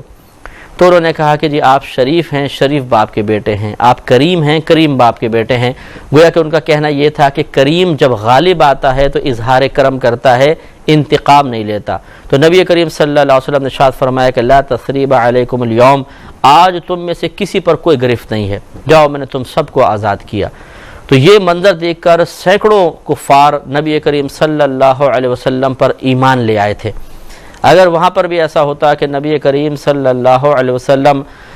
برائی کا بدلہ برائی کے ساتھ دیتے تو تاریخ میں یہی لکھا جاتا کہ اللہ کے نبی جب غالب آئے تھے تو انہوں نے یہ سزائیں دی تھیں. یقینی سی بات ہے کہ قیامت تک آنے والے لوگوں پر اس کا اچھا اثر قائم نہیں ہوتا. لیکن آج جب نبی کریم صلی اللہ علیہ وسلم کی حیات طیبہ کا مطالعہ کیا جائے گا، چاہے مغرب میں کیا جائے چاہے مشرق میں کیا جائے، جب اس واقعے کو بیان کیا جائے گا تو دشمن بھی یہ کہنے پہ مجبور ہو جائے گا کہ واقعی ایک عظیم شخصیت تھے اور ہمیں ان پر ایمان لانا چاہیے. اس لیے یہ بڑا سوچنے کا مقام ہے کہ بعض اوقات انسان ایک غلطی کر بیٹھتا ہے، ایک غلط فیصلہ کر لیتا ہے اور بہت عرصے تک بدنامی اس کا مقدر بن جاتی ہے. مثال کے طور پر جیسے حاکم بن جائے کوئی، اور حاکم بننے کے بعد وہ غلط فیصلے کرے، لوگوں پہ ظلم و ستم کرے. یہ وہ موقع تھا کہ وہ ایک اپنا اچھا تاثر قائم کر کے جا سکتا تھا، لیکن نہیں کیا. تو پھر آنے والے سب لوگ جب اس کو ڈسکس کریں گے اس کی برائی ہی زبان سے نکلے گی، اس پر تان ہوتی رہے گی، غلط قسم کے اس کے بارے میں کمنٹس ہوں گے. لیکن اگر کوئی ایسے موقع کی قدر کرے اور اپنے جذبہ انتقام کو ٹھنڈا کر کے اللہ تبارک و تعالیٰ کی رضا والا عمل کرے، دشمنوں کو معاف کرے اور اچھے کام کرے، تو جب اس کا تذکرہ ہوگا اچھے الفاظ میں ہی ہوگا. اور یقینی سی بات ہے آپ محسوس کریں کہ جب اس کا اچھے الفاظ میں تذکرہ ہوگا تو اس کی آنے والی نسلیں اس پر فخر کریں گی. اس کے برعکس اگر اس کا یہ برے اعمال کر کے مر گیا اور برا اس نے رویہ اختیار کیا تو جب آئندہ مستقبل میں اس کا برائی کے ساتھ ذکر ہوگا اس کے خاندان والے بھی شرم و عار محسوس کریں گے اور وہ منہ چھپائیں گے بیچارے، اس کی طرف نسبت کرنے سے ڈریں گے اور اپنے آپ کو اس کی طرف منسوب کرتے ہوئے اس سے تعلق ظاہر کرنے کو برا محسوس کریں گے کہ جو فلاں ہمارا دادا تھا، فلاں ہمارا پردادا تھا. وہ نہیں چاہیں گے کہ ہمارا ذکر اس شخص کے تعلق کے ساتھ کیا جائے کیونکہ وہ برے عمل کرنے والا. ان باتوں کو سمجھنا بہت ضروری ہے. تو ادفع باللتی ہی احسن، تو ادفع دور کر دے، باللتی اس کے ساتھ جو ہی احسن بہتر ہے، کس کو؟ برائی کو دور کر دے. فَإِذَا الَّذِي بَيْنَكَ وَبَيْنَهُ عَدَاوَةٌ، پھر اس وقت وہ شخص کے تیرے درمیان اور اس کے درمیان دشمنی تھی، كَأَنَّهُ وَلِيٌّ حَمِيدٌ، تو گویا کہ وہ ایسا ہو جائے گا گویا کہ گہرا دوست. یعنی اگر تم ایسا کرو گے کہ کسی کی برائی کا بدلہ بھلائی کے ساتھ دو گے تو جس شخص کے ساتھ تمہاری سخت دشمنی بھی تھی وہ ایسا ہو جائے گا جیسے گہرا دوست. اور یہ واقعی آپ نے بھی تجربہ کیا ہوگا، ہمارا بھی بہت گہرا مشاہدہ ہے کہ جب کوئی اچھا سلوک کرتا ہے تو کچھ میں تھوڑا سا نچلی سطح کا لفظ استعمال کر رہا ہوں کہ بعضوں کی طبیعت میں کمینہ پن ہوتا ہے، اور تو وہ الگ بات ہے کہ احسان تسلیم نہیں کرتے، وہ اپنی پرانی روش پر قائم رہتے ہیں۔ ورنہ جس کا ایمان تازہ ہو، جس کا دل زندہ ہو، فطرت سلیمہ حاصل ہو، عقل سلیم حاصل ہو، اس کا ضمیر زندہ ہو، یہ اگر کسی کے ساتھ برائی کرے اور جواب میں وہ جس کے ساتھ اس نے برائی کی تھی بھلائی ہی کرتا نظر آئے، تو یہ اس کا ممنون ہو جاتا ہے، احسان مانتا ہے، شرمندگی محسوس کرتا ہے، اس کے زبان پہ معذرت کے الفاظ جاری ہو جاتے ہیں، یہ اس سے گڑ گڑا کر معافی طلب کرتا ہے اور اپنے رویے کی پر شرمندہ ہوتا ہے، اس پہ پچھتاتا ہے۔ یہ اچھے لوگوں کی علامت ہے۔ وما یلقاها، اور نہیں ڈالا جاتا اس کو، یعنی یہ جو دولت ہے کہ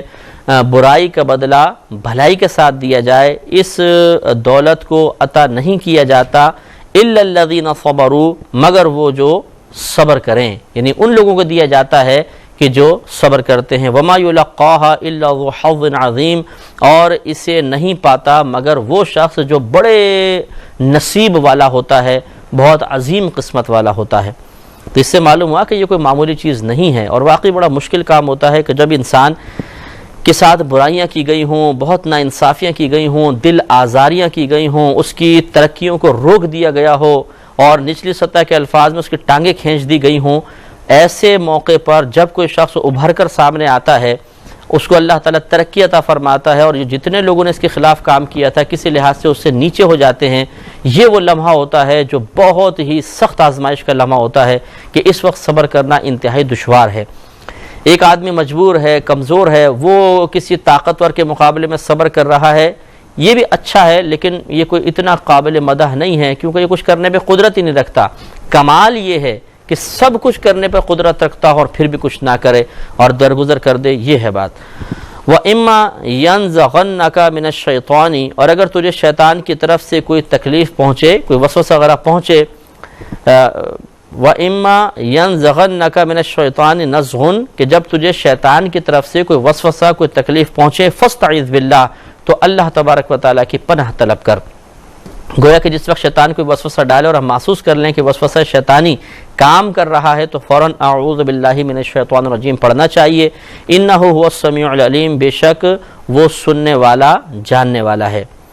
ومن آیاتہ اللیل والنہار والشمس والقمر، اور اللہ تبارک و تعالیٰ کی نشانیوں میں سے ہیں رات اور دن اور سورج اور چاند۔ یہ اللہ کی نشانیاں بہت بڑی، یعنی اللہ تعالیٰ کی عظمت کی نشانیاں ہیں۔ یہ ظاہر کرتی ہیں کہ ایک ذات اس دنیا میں موجود ہے جو کائنات کا نظام چلا رہی ہے۔ یہ جو کچھ ہو رہا ہے، تغیر تبدل، سورج کا گردش کرنا، چاند کا گردش کرنا، رات کا آنا، دن کا آنا، یہ اتفاقی طور پر نہیں ہے۔ کوئی ایک ذات ایسی ضرور ہے جس نے یہ آٹومیٹک ایکوریٹ نظام وضع کیا ہے، اور وہ ذات یقیناً اللہ تعالیٰ کی ہے۔ تو ان میں نشانیاں ہیں اللہ تعالیٰ کی ذات پر، اس کی عظمت پر۔ لا تسجدوا للشمس ولا للقمر، اور نہ سجدہ کرو تم سورج کے لیے اور نہ چاند کے لیے، ہاں واسجدوا للہ، اور تم سجدہ کرو اللہ تبارک و تعالی کے لیے، الذی، جس نے خلقہن، پیدا کیا ہے ان کو، یعنی جس نے سورج اور چاند کو پیدا کیا ہے، تم اس رب کو سجدہ کرو، نہ کہ ان سورج اور چاند کو سجدہ کرو۔ ان کنتم ایاہ تعبدون، اگر تم اس کے بندے ہو تو، یعنی اگر تم اللہ کے بندے ہو تو پھر اللہ تعالیٰ کی عبادت کرو، اس کو سجدہ کرو، ان کو سجدہ نہ کرو جن کو خود اللہ نے پیدا فرمایا۔ فَإِنِ اسْتَكْبَرُوا، پس اگر وہ تکبر کریں، فَالَّذِينَ عِنْدَ رَبِّكَ يُسَبِّحُونَ لَهُ بِاللَّيْلِ وَالنَّهَارِ، تو وہ جو تمہارے رب کے پاس ہیں، یعنی اگر تم تکبر کرو، اللہ کی عبادت نہ کرو، تو کوئی پرواہ نہیں اللہ تعالیٰ کو۔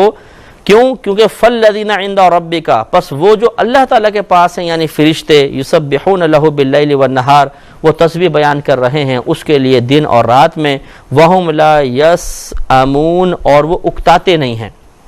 تھکتے نہیں ہیں، بور نہیں ہوتے، کیونکہ اللہ تبارک و تعالیٰ نے ملائکہ کے ساتھ نہ شیطان کو پیدا کیا ہے کہ ان کو بہکائے، نہ نفس پیدا کیا ہے کہ بوریت محسوس کرے۔ وہ تھکتے نہیں ہیں، کبھی غافل نہیں ہوتے، کبھی کسی کام سے اکتاتے نہیں ہیں، اس پہ بوریت محسوس نہیں کرتے ہیں۔ سمجھانا یہ مقصود ہے کہ اللہ تعالیٰ نے جو ارشاد فرمایا کہ سورج اور چاند کو سجدہ مت کرو، بلکہ اللہ تبارک و تعالیٰ کو ہی سجدہ کرو، یہ اس لیے نہیں ہے کہ تمہارے سجدوں کی اللہ تبارک و تعالیٰ کو کوئی حاجت ہے، بلکہ یہ اس کا فائدہ تمہیں ہی پہنچے گا، جیسے آگے بھی بیان آ رہا ہے، کیونکہ اللہ تبارک و تعالیٰ کے پاس تو پہلے ہی عبادت کرنے والے اتنے موجود ہیں کہ جو کبھی اکتاتے ہی نہیں ہیں۔ تم تو پھر بھی عبادت کر کے اکتا جاتے ہو، وہ تو ایسی مخلوق اللہ نے پیدا کی ہے کہ اکتاتی نہیں ہے، 24 آورز اللہ تبارک و تعالیٰ کی عبادت کرتی رہتی ہے۔ تو معلوم ہوا کہ تمہارا سجدہ کروانا یا تم سے سجدہ کروانا اس لیے نہیں ہے کہ اللہ تعالیٰ کو اللہ تعالیٰ اس کا محتاج ہے، اس کی اللہ کو ضرورت ہے، بلکہ یہ اس لیے ہے تاکہ تمہیں اس کا فائدہ پہنچے۔ وَمِنْ آيَاتِهِ أَنَّكَ تَرَى الْأَرْضَ خَاشِعَةً، اور اس کی نشانیوں میں سے، اللہ تعالیٰ کی نشانیوں میں سے یہ بھی ہے کہ بے شک تو دیکھے گا زمین کو خاشعہ، بے قدر، بالکل اس کی طرف توجہ نہیں کرتا کوئی، یعنی جو بنجر زمین ہوتی ہے، خشک زمین ہوتی ہے، بے قدر زمین ہوتی ہے، لیکن فَإِذَا أَنزَلْنَا عَلَيْهَا الْمَاءَ، پھر جب نازل کیا ہم نے اس پر پانی کو، اہتزت وربت، تو وہ تر و تازہ ہو گئی اور بڑھ گئی۔ یعنی زمین کی طرف دیکھو، جو بے قدر زمین ہوتی ہے، کوئی اس کی ویلیو نہیں ہوتی، کوئی اس کی طرف توجہ نہیں کر رہا ہوتا، لیکن جب اللہ تعالیٰ بارش نازل فرماتا ہے تو وہ زمین ایک دم سرسبز ہو جاتی ہے، تر و تازہ ہو جاتی ہے، کھیتی باڑی اس میں اور سبزہ وغیرہ بڑھنا شروع ہو جاتا ہے۔ تو اس میں بھی اللہ تبارک و تعالیٰ کی بہت ہی بڑی نشانی پوشیدہ ہے۔ اور وہ نشانی کیا ہے؟ آگے اس کا خود بیان فرمایا کہ ان الذی احیاہا، بے شک وہ ذات جس نے اس زمین کو زندہ کیا، لمحیی الموتى، ضرور زندہ کرنے والا ہے مردوں کو بھی۔ یہ ہے وہ عظیم نشانی کہ جو غور کرو کہ خشک زمین سے جو تر و تازہ سبزیاں نکال رہا ہے، پھل نکال رہا ہے، اتنی عظیم قدرت والا ہے، تو وہ تمہارے مٹی میں مل جانے کے بعد تمہیں کیوں نہیں نکال سکے گا؟ وہ اس پہ قدرت رکھتا ہے۔ انہ علی کل شیء قدیر، بے شک وہ ہر چاہت پر قادر ہے۔ ان الذین یلحدون فی آیاتنا، بے شک وہ جو ٹیڑے چلتے ہیں ہماری آیات کے بارے میں، یعنی ان کو تسلیم نہیں کرتے، ان کے تقاضے کے مطابق عمل نہیں کرتے، لا یخفون علینا، وہ مخفی نہیں رہ سکتے ہم پر، یعنی ہم سے چھپ نہیں سکتے۔ افمن یلقی فی النار خیر ام من یأتی آمنا یوم القیامہ، اللہ تعالیٰ نے ارشاد فرمایا کہ آپس جو شخص ڈالا جائے گا آگ میں، یہ بہتر ہے یا وہ شخص کہ آئے وہ قیامت میں اس حال میں کہ امن میں ہو؟ تو یقینی سی بات ہے کہ امن والا ہی بہتر ہوگا۔ تو یہ سمجھایا جا رہا ہے کہ ابھی تمہارے پاس موقع ہے، غور کرو، یہ چیز بہتر ہے، یہ چیز بہتر ہے، جو چیز تمہیں بہتر محسوس ہو اس کو اختیار کر لو۔ اعملوا ما شئتم، کرو جو تم چاہتے ہو کرتے رہو، انہ بما تعملون بصیر، بے شک وہ جو کچھ تم کر رہے ہو انہیں دیکھ رہا ہے، تمہارے کاموں کو دیکھ رہا ہے۔ یہ اعملوا ما شئتم سے مراد اجازت نہیں ہے، دھمکی ہے کہ اچھا پھر تم ٹھیک ہے جو مرضی کرو، اللہ تعالیٰ تمہیں دیکھ رہا ہے، بروز قیامت اس کا بدلہ دیا جائے گا۔ یہ نہیں کہ کوئی اس قول کو دلیل بنائے کہ دیکھو اللہ تعالیٰ نے خود اجازت مرحمت فرما دی، اعملوا ما شئتم، جو کچھ تم کرو، اب ہم برائی کر رہے ہیں تو اللہ کی اجازت سے تو کر رہے ہیں، معاذ اللہ ثم معاذ اللہ، ایسی بات نہیں۔ یہ ایسا ہی ہے جیسے ایک باپ ایک دفعہ بیٹے کو سمجھائے، 2 دفعہ 3 دفعہ 4 دفعہ 10 20 دفعہ، آخر مایوس ہو کر کہے اچھا بھائی جا اب تو جو کچھ کر۔ تو اس کا مطلب یہ تو نہیں ہے کہ باپ اس کو اجازت دے رہا ہے، بلکہ اظہار بیزاریت کر رہا ہے۔ ان الذین کفروا بالذکر، بے شک وہ جو انکار کرتے ہیں ذکر کا یعنی قرآن مجید کا، لما جاءہم، جب کہ آئے وہ ان کے پاس، تو اس میں آگے عبارت محذوف ہے کہ ان کی خرابی کا حال پھر نہ پوچھو کہ آخرت میں کس قدر ان کے ساتھ برا انجام ہوگا۔ وَإِنَّهُ لَكِتَابٌ عزیز، اور بے شک وہ یعنی یہ قرآن عظیم ضرور ایک کتاب ہے عزت والی، غالب آنے والی۔ لا یأتیہ الباطل من بین یدیہ وما من خلفہ، باطل کو اس کی طرف راہ نہیں، یعنی باطل اس کی طرف راستہ نہیں پا سکتا، نہ اس کے آگے سے نہ اس کے پیچھے سے۔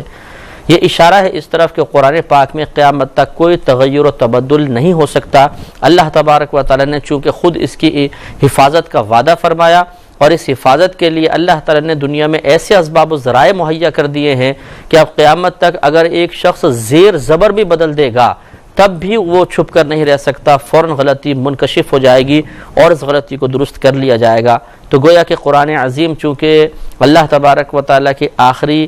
اور قیامت تک باقی رہنے والی کتاب ہے، لہذا اللہ تبارک و تعالیٰ نے اس کو ہر قسم کے تغیر و تبدل سے محفوظ فرمایا ہے، اور یہ اسلام کے حق ہونے کی دلیل ہے۔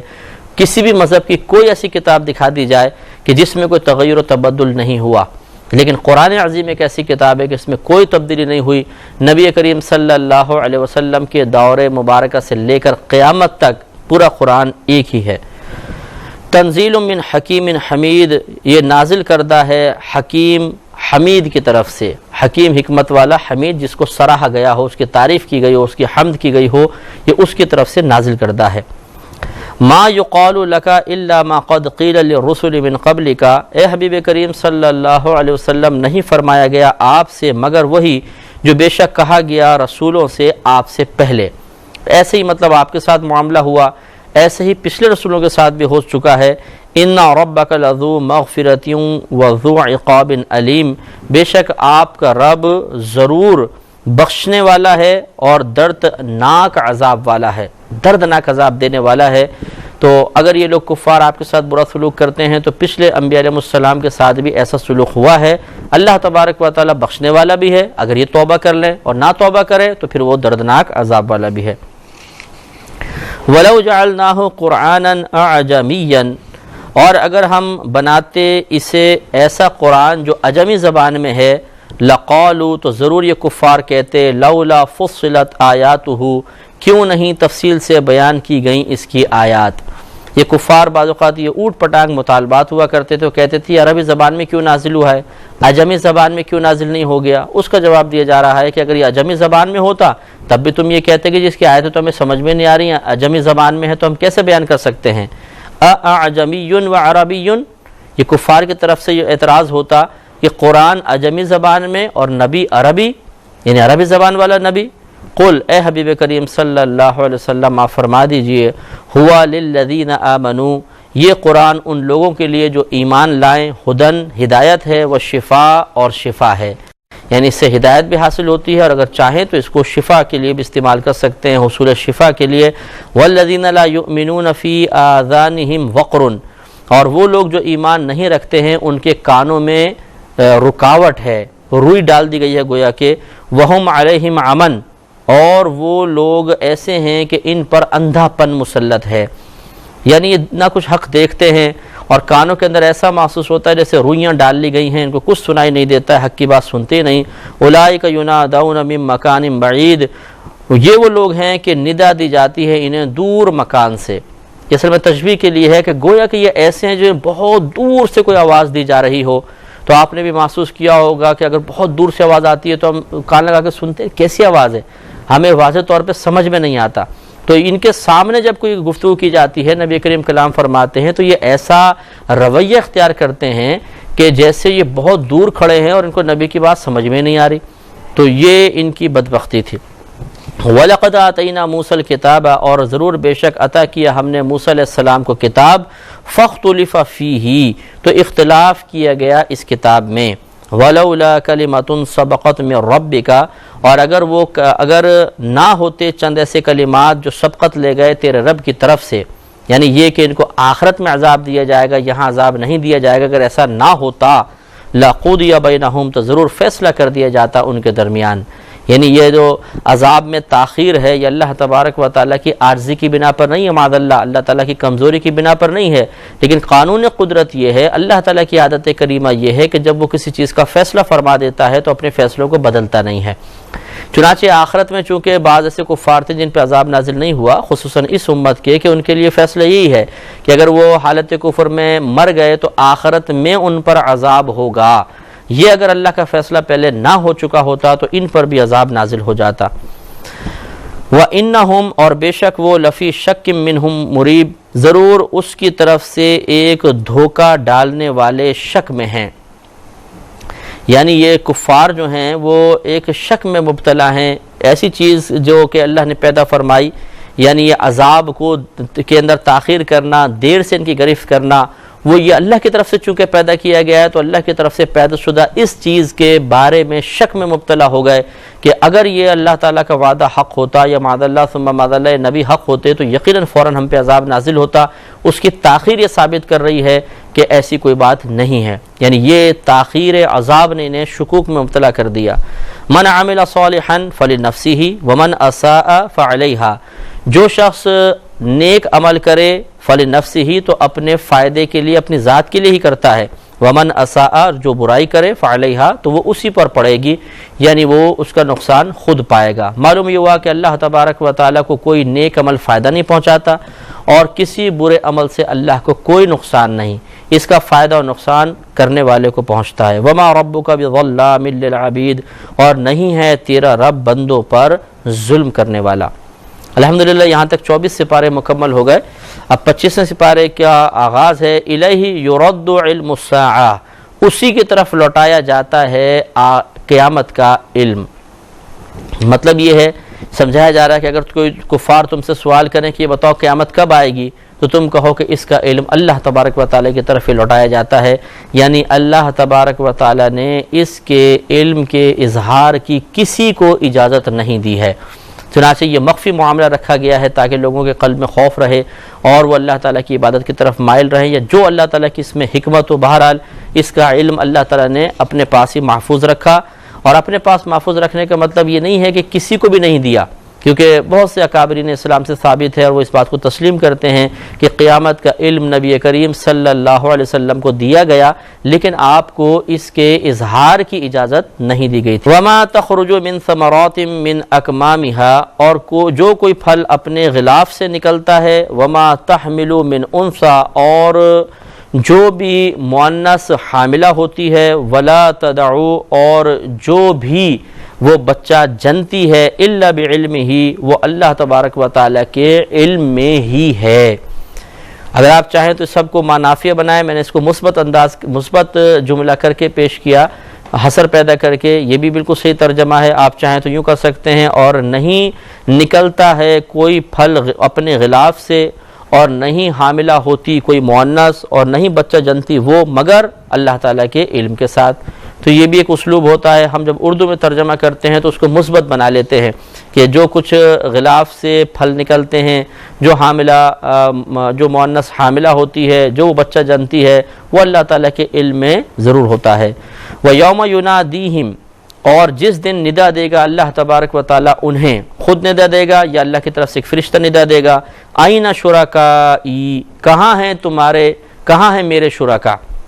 یعنی جنہیں تم میرے شریک ٹھہراتے تھے آج وہ کہاں ہیں؟ قالوا، وہ کہیں گے، آظناک ما منا من شہید، کہ اے اللہ ہم تو تجھ سے پہلے ہی عرض کر چکے ہیں کہ ہم میں کوئی گواہ نہیں، یعنی کوئی اس بات کی گواہی دینے کے لیے تیار نہیں کہ یہ ہے۔ ہم لوگ عاجز آ گئے ہیں، ہم اس بات کو تسلیم کرنے پہ مجبور ہو گئے کہ ہم گمراہ ہیں، تو وہاں یہ عاجزی کے ساتھ کفار جواب دیں گے۔ وَضَلَّ عَنْهُمْ مَا كَانُوا يَدْعُونَ مِنْ قَبْلِ، اللہ تعالیٰ ارشاد فرماتا ہے کہ گم گئے ان سے وہ جن کو یہ پہلے پوجا کرتے تھے، سب کے سب غائب ہو جائیں گے، کوئی معبود ان کا باقی نہیں رہے گا۔ وَظَنُّوا مَا لَهُم مِّن مَّحِيصٍ، اور وہ سمجھ جائیں گے، یقین ان کو حاصل ہو جائے گا کہ ان کے لیے کوئی جائے فرار نہیں ہے۔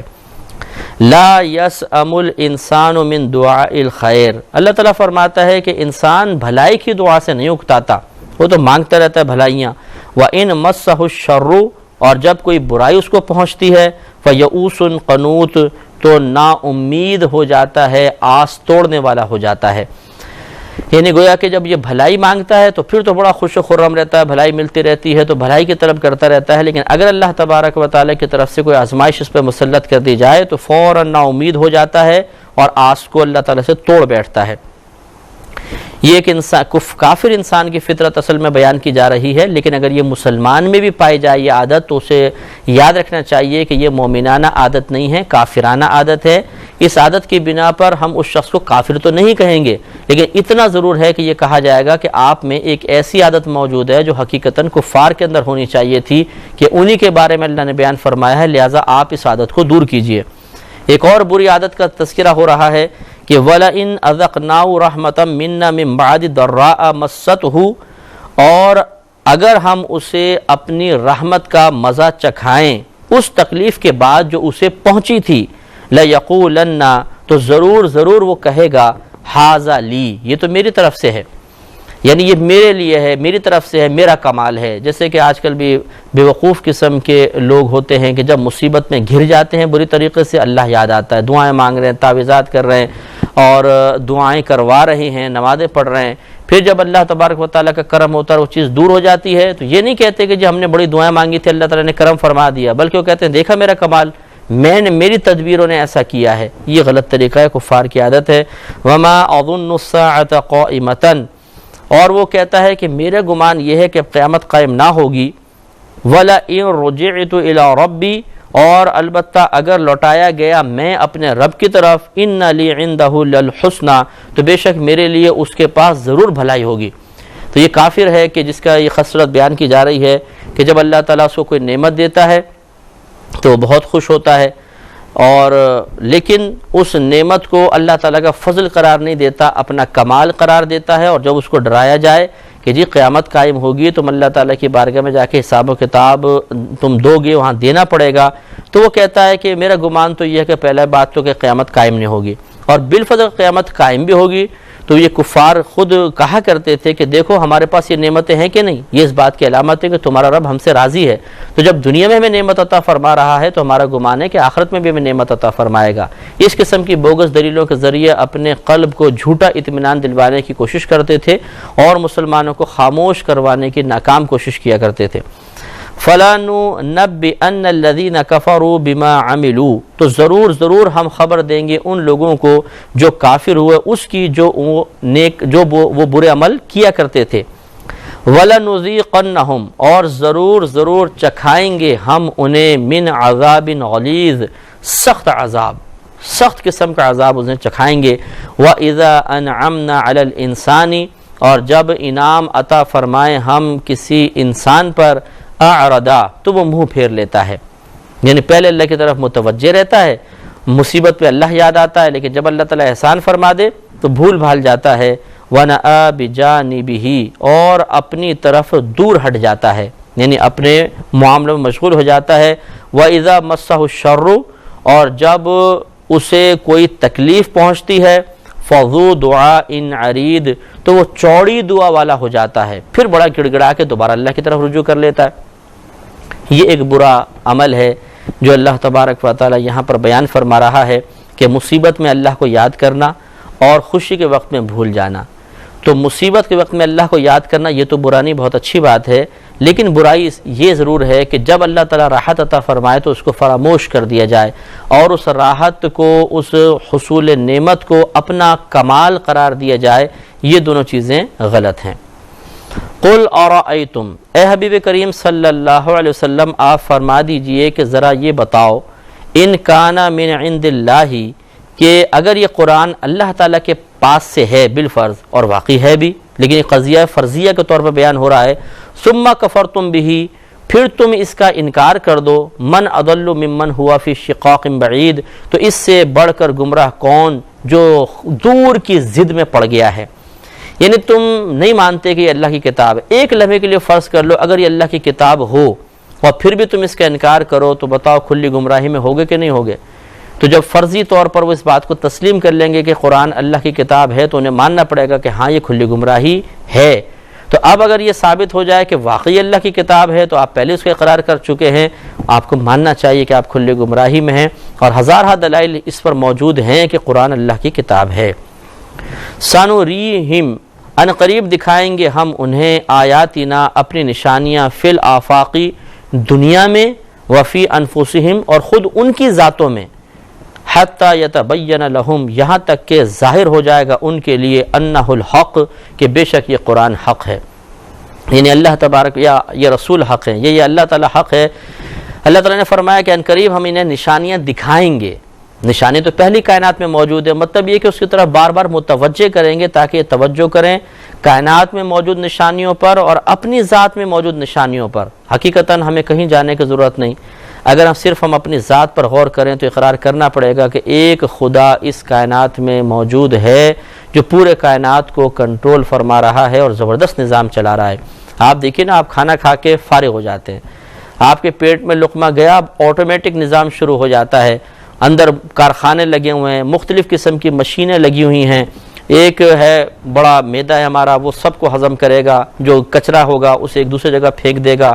وہ باہر نکل جائے گا. اگر پانی پیا ہے وہ دوسرے مقام پہ پہنچایا جائے گا، اسے وہاں سے باہر خارج کر دیا جائے گا. کچھ اندر رہے گا جو صحیح را میٹیریل جس کو آپ کہہ لیں، اچھا جو سامان ہے، اسے مال جو ہے وہ اب اس کی تقسیم شروع ہو جائے گی. اسی سے بلڈ بننا ہے، اسی سے آنتیں بڑھنی ہیں، اسی وہی ناخن بڑھانے میں استعمال، ناخن اس سے بنیں گے، اس سے بال بھی بنیں گے، یعنی اسی توانائی سے بال پیدا ہوں گے، پوری اندر تلی بھی بڑھے گی، دل بڑھے گا، جگر بڑھے گا۔ یہ مطلب بچے کی میں بات عرض کر رہا ہوں، بڑے کا تو بڑھ جائے تو نقصان کا باعث ہے۔ جب چھوٹا سا بچہ ہوتا ہے، سب اعضاء چھوٹے ہیں، بڑھنا شروع ہوتا ہے، اور جب وہ بڑھ کر ایک اسٹیج پہ پہنچ کر ٹھہر جاتا ہے تو اس کی استقامت کے لیے پھر یہ توانائی ضروری ہوتی ہے۔ غرض ہے کہ آپ غور کریں کہ اندر کیسا ایک نظام اللہ نے بنایا ہے کہ یہ تمام چیزیں اپنے اپنے مقام پر جا کر اپنا کردار ادا کرتی ہیں۔ تو کیا اس میں نشانی موجود نہیں؟ غور کریں گے تو ضرور حاصل ہوگی۔ اس لیے مقولہ مشہور ہے، یہ کہا جاتا ہے کہ جس نے اپنے آپ کو پہچان لیا اس نے رب کو پہچان لیا، یعنی اپنی ذات پر اگر اس نے غور و تفکر کی سعادت حاصل کر لی تو اسے تسلیم کرنا پڑے گا کہ یہ میرے جسمانی نظام یا جو میرا ظاہری ڈھانچہ ہے یا میرے اندر کا جو معاملہ ہے، یہ سب کا سب یقیناً کسی ایک ذات کا بنایا ہوا ہے، وہی اس نظام کو چلا رہی ہے۔ تو جس طریقے سے ہمارا اندر کا نظام چل رہا ہے اور آٹومیٹک نظام ہے، اور یقیناً یہ اس بات پر دلالت کر رہا ہے، اس بات کو ظاہر کر رہا ہے، ایک ذات ہے جو اس کو کنٹرول کر رہی ہے۔ اسی طریقے سے جب وہ اس کائنات پر نگاہ ڈالتا ہے، اس دنیاوی نظام پر نگاہ ڈالتا ہے جسے براہ راست بندے نہیں چلا رہے، یعنی بعض چیزوں تو آپ منسوب کر سکتے ہیں، جی کارخانہ ہے یہ فلاں لوگ چلا رہے ہیں، لیکن کائنات کا ایک نظام آپ دیکھیے جس میں بندوں کا کوئی عمل و دخل نہیں ہے۔ جانوروں کو غذا روزانہ اربوں خربوں ٹن غذا یہ کون دے رہا ہے؟ یقین اللہ تبارک و تعالی دے رہا ہے۔ اور تمام یہ ہوائیں چلانا، رات اور دن کا اختلاف اور دیگر آپ نشانیاں دیکھ لیجئے، یہ اس بات کو ظاہر کر رہی ہیں کہ ایک رب موجود ہے، وہ حق ہے، اور اسی کی بات کو تسلیم کرنا چاہیے۔ تو جو ان آیات پر غور و تفکر کرے گا، یعنی اپنی ذات پر غور و تفکر، کائنات پر غور و تفکر، تو یقیناً وہ اللہ تبارک و تعالیٰ کے وجود کو اور پھر اس کی وحدانیت کو ضرور تسلیم کرے گا۔ اولم یکفی بربک انہ علی کل شہید، کیا تمہارے رب کا ہر چیز پر گواہ ہونا تمہیں کافی نہیں ہے؟ یعنی یہ ایک نشانی ہی کافی ہے کہ تم یہ دیکھو کہ تمہارا رب پوری کائنات کے ذرے ذرے کا ہمہ وقت ہر وقت علم بھی رکھتا ہے اور اس پر وہ گواہ ہے، اور پھر اس پہ کفالت فرمانا، اس میں امداد فرمانا، نصرت فرمانا اور تمام چیزوں کو کنٹرول کرنا، یہ بہت بڑی بات ہے۔ اس پر غور و تفکر کیا جائے تو یقیناً فطرت انسان اس بات کا تقاضا کرے گی کہ کسی اور کو رب تسلیم نہ کیا جائے، صرف اللہ تبارک و تعالیٰ کو ہی رب تسلیم کرنا چاہیے۔ الا انہم فی مریۃ من لقاء ربہم، سنو انہیں ضرور اپنے رب سے ملاقات میں شک ہے، یعنی یہ کفار شک کرتے ہیں کہ پتہ نہیں ہم ملاقات کریں گے نہیں کریں گے، اگر یہ مسلمان کہہ بھی رہے ہیں تو کیا واقعی ایسا ہوگا کہ قیامت قائم ہوگی، ہم اٹھیں گے اور اللہ تعالیٰ کی بارگاہ میں پہنچیں گے؟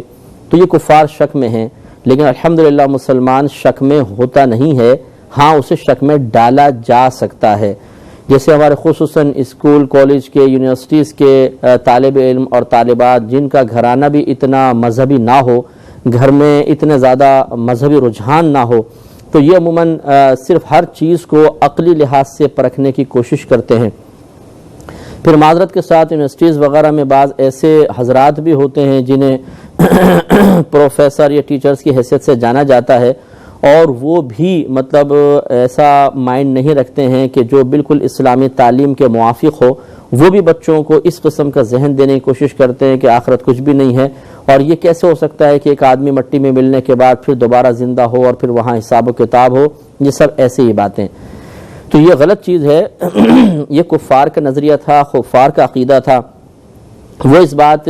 پر مصر تھے کہ یہ نہیں ہو سکتا کہ ایک دفعہ مرنے کے بعد دوبارہ انسان سابقہ وجود کی طرف پلٹ جائے اور پھر وہ زندہ جیتا جاگتا اور دیکھتا ہوا اٹھے، یہ نہیں ہو سکے گا۔ لیکن ہمارا قرآن یہ واضح طور پر بیان کر رہا ہے، لہٰذا جب کبھی ایسا کوئی وسوسہ آئے کہ پتہ نہیں ایسا ہوگا نہیں ہوگا، کیسے ہو سکتا ہے، تو فوراً لا حول ولا قوت الا باللہ پڑھیں اور قرآن پاک کی خبروں پر کامل یقین رکھیں، کیونکہ یہ ہم بارہا عرض کر چکے ہیں، اور اب پہلے میں نے مطلب غیر مسلموں کی توجہ کے لیے بار بار ہم عرض کرتے ہیں، میں مسلمانوں کی توجہ کے لیے بھی عرض کرتا ہوں کہ اپنے ایمان کی مضبوطی کے لیے قرآن پاک کی عظمت پر غور و تفکر کرنا بہت ضروری ہے۔ مثال کے طور پہ آپ یہ دیکھیے کہ یہ 6666 تقریباً آیات ہیں۔ پوری دنیا میں جہاں کہیں یہ قرآن چھپ رہا ہے ذرا زبر زیر پیش کی بھی تبدیلی نہیں ہے، کہیں ایک لفظ نہیں نکالا گیا، 2 لفظ نہیں نکالے گئے، کوئی مضمون کی تبدیلی نہیں ہے۔ اور سب سے بڑی بات کہ یہ ہمارے 6 سال 5 سال کے بچوں کے سینے میں محفوظ ہو جاتا ہے، حالانکہ یہ زبان ہماری مادری زبان نہیں ہے۔ ہم کوئی اردو بولنے والا ہے، کوئی انگلش بولنے والا ہے، کوئی جاپانیز بولنے والا ہے، کوئی چائنیز بولتا ہے، کوئی روسی زبان بولتا ہے۔ اس کے علاوہ جو ملک کے اندر پھر ملکی زبانیں مختلف ہیں، پنجابی ہے، سندھی ہے، بلوچی ہے، سرائکی ہے، وغیرہ وغیرہ، یہ زبانیں بولی جاتی ہیں۔ عربی ہماری مادری زبان نہیں ہے، اسی لیے بعض اوقات عربی پڑھی جا رہی ہوتی ہے، ہمیں مفہوم اور ترجمہ پتہ نہیں چل رہا ہوتا کون کیا کہہ رہا ہے، لیکن اس کے باوجود ہمارا 5 سال کا بچہ اس پوری 6666 آیات کو یاد کر لیتا ہے اور سینے میں محفوظ ہو جاتا ہے۔ اگر اسی بچے کو اسی کی زبان کا ایک چھوٹا سا رسالہ، ایک کتابچہ، 16 صفحے کا اتنا چھوٹا سا رسالہ، وہ اس کو پمفلٹ وغیرہ ہی دے دیا جائے کہ بیٹا اس کو لفظ بہ لفظ یاد کر کے آپ ہمیں سنائیں، بہت مشکل ہے کہ وہ سنا سکے، نہیں سنا سکتا۔ لیکن یہ 6666 آیات سینے میں محفوظ ہو جاتی ہیں، یقیناً اس میں کوئی راز پوشیدہ ہے، کوئی بات تو ہے۔ اس پر جب غور و تفکر کریں گے تو معلوم ہوگا کہ چونکہ اللہ تعالیٰ نے خود قرآن عظیم میں بیان فرمایا کہ ہم نے ہی قرآن کو نازل کیا اور ہم ہی اس کی حفاظت فرمائیں گے، تو یہ اصل میں من جانب اللہ، اللہ کی طرف سے حفاظت کے اہتمام کی ایک صورت ہے۔ لہٰذا اس سے معلوم ہوتا ہے کہ قرآن پاک کے مضامین مخلوق کی طرف سے نہیں، یہ کسی بڑی ذات کی طرف سے ہیں، عظیم ذات کی طرف سے ہیں، جو قیامت تک ہر زمانے میں پیدا ہونے والے ذہین، فطین، چالاک اور عیار لوگوں کی عقلوں کو مات دینے والی ہے۔ کوئی آج تک ایسا ذہین و فطین پیدا نہیں ہوا اور نہ انشاءاللہ قیامت تک ہوگا کہ جو ایک نیا قرآن بنا کر اور اسے رائج کرنے میں کامیاب ہو جائے یا اس قرآن پاک میں تبدیلی کر کے اس کو لوگوں کے اندر عام کر دے، آج تک نہ ہو سکا ہے، اور ہمارا چیلنج ہے، یہ قرآن کا چیلنج ہے کہ نہ قیامت تک ہو سکے گا۔ لہذا مسلمان کو بالکل اطمینان رکھنا چاہیے کہ کتاب اللہ کی طرف سے ہے اور ایک عظیم ذات اس کی حفاظت کر رہی ہے۔ جب یہ بات ذہن میں بیٹھ جائے گی، یہ عقیدہ مضبوط ہو جائے گا اور اس سے آپ کو قلبی اطمینان، ایک خود اعتمادی حاصل ہو جائے گی، تو پھر آسان الفاظ میں ٹھنڈے دل کے ساتھ اپنے آپ کو سمجھائیے گا کہ پھر اس کا مطلب ہے اس کا ایک ایک لفظ حق اور سچ ہے، اور اسی قرآن میں اللہ تبارک و تعالیٰ بار بار ہمیں قیامت میں اٹھائے جانے کی خبر دے رہا ہے۔ ابھی آگے ہماری سورۃ الشورى شروع ہو رہی ہے، اس کے اندر بھی یہی مضمون بالکل ابتدائی آیات میں آ رہا ہے کہ اللہ تبارک و تعالیٰ تمام مخلوقات کو ایک میدان میں جمع فرمائے گا۔ بس جب یہ اس کے قرآن کی حقانیت دل میں راسخ ہو جائے گی تو اس کا ہر مضمون حق اور سچ محسوس ہوگا، اور اس میں پھر اس کے سلسلے میں شیطان کوئی وسوسہ، کوئی شک ہمارے ذہن میں نہیں ڈال سکے گا، اور ہم مضبوط الایمان ہو جائیں گے، مضبوط ایمان والے ہو جائیں گے۔ تو مسلمانوں کو اسی لیے بار بار کہا گیا ہے کہ وہ ان چیزوں پہ غور و تفکر کریں، اللہ کی نشانیوں پر غور و تفکر کریں۔ قرآن بھی ایک اللہ کی نشانی ہے، اس کا سینے میں محفوظ ہو جانا بھی اللہ کی ایک نشانی ہے، اس کے مضامین کا محفوظ رہنا بھی ایک نشانی ہے۔ جب ان پہ غور و تفکر کریں گے تو یہ نشانیاں قلب میں نور پیدا کرتی ہیں، اور یہ نور نفس و شیطان کی گرفت کو کمزور سے کمزور تر کر دیتا ہے، اس لیے توجہ کرنا بہت ہی ضروری ہے۔ تو ارشاد فرمایا کہ الا انہم فی مریۃ من لقاء ربہم، خبردار بے شک وہ اپنے رب کی ملاقات کے بارے میں شک میں ہیں۔ تو یہ کفار کی عادت ہے، اس کا مطلب ہے مسلمان شک میں نہ ہوتا ہے اور نہ اسے ہونا چاہیے۔ الا انہ بکل شیء محیط، خبردار بے شک وہ یعنی اللہ تبارک و تعالی ہر چیز کو گھیرے ہوئے ہے، محیط ہے، گھیرے ہوئے ہے۔ تو گھیرنا ایک تو ہوتا ہے ذات کے اعتبار سے کہ جیسے میں یوں اس کو قرآن پاک کو اس طرح کر لوں تو میں کہوں جی میں نے قرآن پاک کو گھیرا ہوا ہے، تو یہ ذات کے اعتبار سے گھیرنا یہاں مراد نہیں ہے، بلکہ جب بھی اللہ تبارک و تعالیٰ کے لیے لفظ استعمال ہوگا کہ اللہ تعالیٰ کائنات کو محیط ہے، تو اس کا مطلب ہوگا اپنے علم اور قدرت کے اعتبار سے پوری کائنات کو گھیرے ہوئے ہے۔ علم اور قدرت کے اعتبار سے، علم کے اعتبار سے پوری کائنات کو گھیرنے کا مطلب یہ ہوتا ہے کہ اللہ تبارک و تعالیٰ ذرے ذرے کا علم رکھتا ہے۔ تو یہ ذرے ذرے کا ہر وقت علم رکھنا اور کبھی اس سے غافل نہ ہونا اس بات کو ظاہر کرے گا کہ اس نے ہر چیز کو گھیرا ہوا ہے۔ یہ بالکل ایسا سمجھ لیں جیسے ایک فیکٹری ہو، اس میں 100 کمرے ہوں، ہر کمرے میں ایک کیمرہ لگا ہو اور آپ ایک کنٹرول روم میں ہوں جس میں ان 100 کمروں کے جو کیمرے ہیں وہ ان سے جو کچھ آپ کو وہاں پہ نظر آ رہا ہے وہ مانیٹر پہ ادھر آپ دیکھ رہے ہوں، اور آپ نے 100 آدمی وہاں مقرر کر دیے ہوں جو ہر ایک آدمی اس کیمرے کو واچ کر رہا ہو اور جو اس کمرے میں لوگ ہیں انہیں ہر وقت وہ دیکھ رہا ہو۔ تو اب آپ یہ جملہ کہہ سکتے ہیں کہ میں نے ان پورے 100 کمرے والوں کو گھیرا ہوا ہے۔ کس اعتبار سے گھیرا ہوا ہے؟ اپنے علم کے اعتبار سے، دیکھنے کے اعتبار سے، ان کی نگہبانی کرنے کے اعتبار سے۔